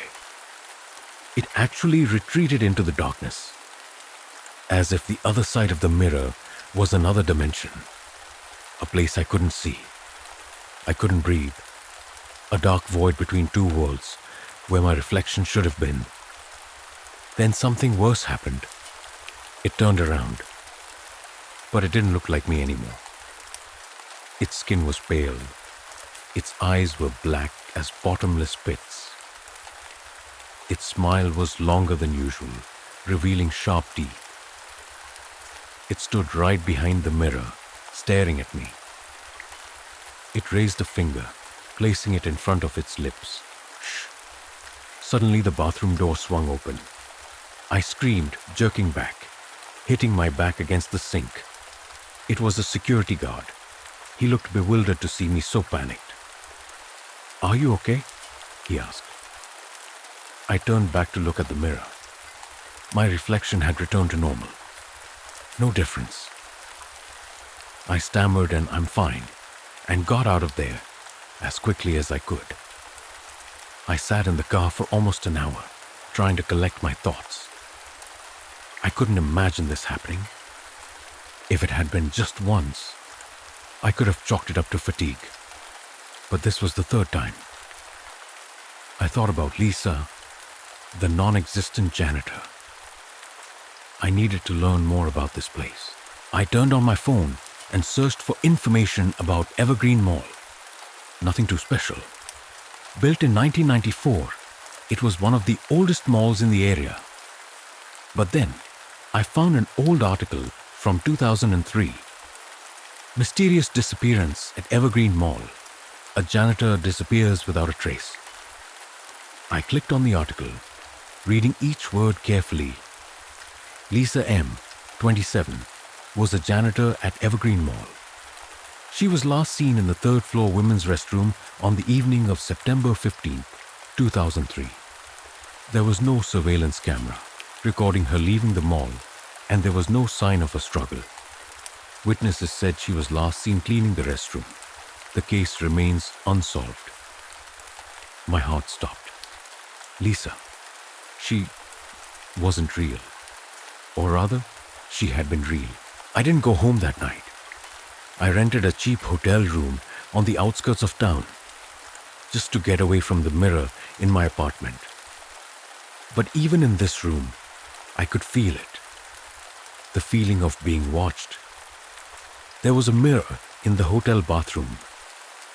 I covered it with a towel, but that didn't ease my anxiety. And then, something unusual happened. My phone screen lit up. The front camera opened again. I didn't touch it. I didn't have the phone in my hand. But when I looked at the screen, someone was standing behind me. I couldn't move. My throat tightened as I looked at the phone screen. The front camera was on, and there was a person standing right behind me. No, not a person. The thing was at least a head taller than me, a silhouette as hazy as smoke. Its neck was abnormally long, and its face had no eyes. I jumped up, turned around. No one. No way. I looked down at the phone again. The screen was still on, but now it only reflected my pale face. There was no one behind me, but I knew it was there. I clutched the phone, trying to calm my breathing. I had to get out of here. I grabbed my bag, opened the hotel door and rushed out, not caring that I was still barefoot. The hallway was deserted. The neon lights on the ceiling flickered, casting brief shadows across the old carpet. I hurried down the stairs instead of waiting for the elevator. I didn't want to be trapped in a box with reflective walls. It was dark and cold outside, and the wind was blowing hard, making me shiver. I stood under a streetlight trying to compose myself. I couldn't go on like this. I needed answers. I flipped through the phone book. There was only one person I could think of who could help me. Ruth Parker, a former security guard at Evergreen Mall. I'd found her name while reading old newspaper articles about Lisa's disappearance. Ruth was the last person to see Lisa before she disappeared. And according to a brief newspaper interview, she believed there was something wrong with the third-floor bathroom. I pressed the call button. The phone rang 3 times before an old but distinct voice answered. Hello? I tried to control my voice. I'm sorry I'm calling so late. My name is Emily. I need to talk to you about Lisa. Go to Evergreen Mall. Silence. My heart was pounding. I was afraid she would hang up, but then... Meet me at the Bluebird coffee shop 30 minutes. Then she hung up. The Bluebird coffee shop was a small place, tucked away in an old alley. I walked in, scanning the area. Ruth sat in the corner, her old face deeply lined. She wore a gray sweater, and her hands shook slightly as she held her coffee cup. I pulled up a chair across from her. I don't know where to start, I whispered, but I think there's something wrong with that mall. I saw. Ruth raised her hand to stop me. I know what you saw. I swallowed. You know, she sighed, stirring her coffee. I've been a security guard at Evergreen Mall for almost 10 years. I was on duty that night when Lisa went missing. Her voice dropped. I saw her go into the third-floor bathroom, but I never saw her come out. I shuddered. Did you check? She nodded slowly. Of course, I checked every stall, but it was empty. No one was there. And the scariest thing, she looked up, her old eyes shining with an old fear.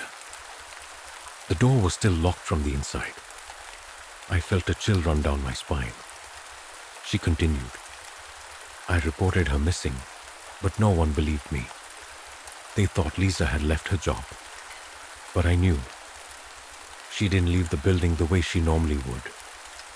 I shook my head. I saw Lisa too, but she wasn't human. Ruth's lips curled into a bitter smile. So you saw them too. My heart sank. Them? She lowered her voice, her eyes darting around before leaning closer to me. The ones in the mirror. She told me what she knew. Evergreen Mall was built on the site of a 19th century theater that had once been the site of a terrible fire. Dozens of people died inside, and no one ever found their bodies. According to legend, the spirits never leave. They stay, but not in the usual way. Ruth trembled slightly as she continued. I've been observing them for years. At first, they were just blurry images. But over time, they learned to mimic us. They want to replace us. I felt my stomach twist. You mean? She nodded, her voice filled with certainty. They're no longer reflections. They're trying to become us. I left the cafe with my thoughts racing. I knew one thing for sure. I couldn't let this continue. But as I returned to my car, I pulled out my phone to check the time. The screen turned back to the front camera, and I saw it again. But this time, it wasn't behind me. It was sitting right in the driver's seat, wearing exactly the same clothes I was wearing, and smiling. I threw my phone into the back seat, my heart pounding. I looked in the rearview mirror. No one was in the car. I closed my eyes, took a deep breath. I couldn't run forever. If they were trying to replace me, I needed to find a way to stop them. I tightened my grip on the wheel. I had to get back to Evergreen Mall. I don't know what made me decide to go back to Evergreen Mall that night. Maybe it was what Ruth had said. The people in the mirror are trying to replace us. Or maybe it was the fear of seeing the other me sitting in the car, smiling at me through the screen of my phone.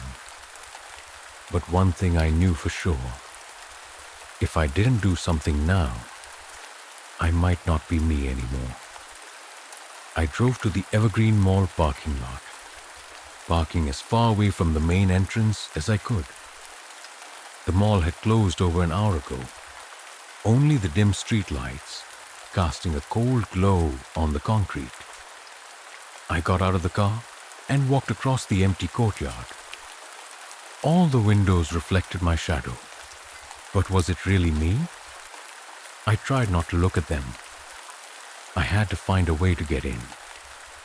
I remembered Ruth saying that security guards often came in and out through the back door to avoid setting off the main alarm system. I felt my way around the building, entering a narrow passageway where there was a small metal door. The doorknob was old and rusty, but when I tried it, it opened immediately, as if someone had been waiting for me. It was dark inside. I turned on the flashlight on my phone, the weak light illuminating a long, dark hallway. I moved slowly, listening for the slightest sound. Everything was quiet, too quiet. I felt like I was entering a place that no longer belonged to this world. Suddenly, a door in front of me opened by itself with a small click. I froze, my heart pounding. I shined my flashlight inside. It was the third-floor women's bathroom. I walked in, taking slow steps. The room was exactly the same as before. Empty, with only a large mirror on the wall reflecting my flashlight. This time, I didn't look directly into the mirror. I stood still, listening.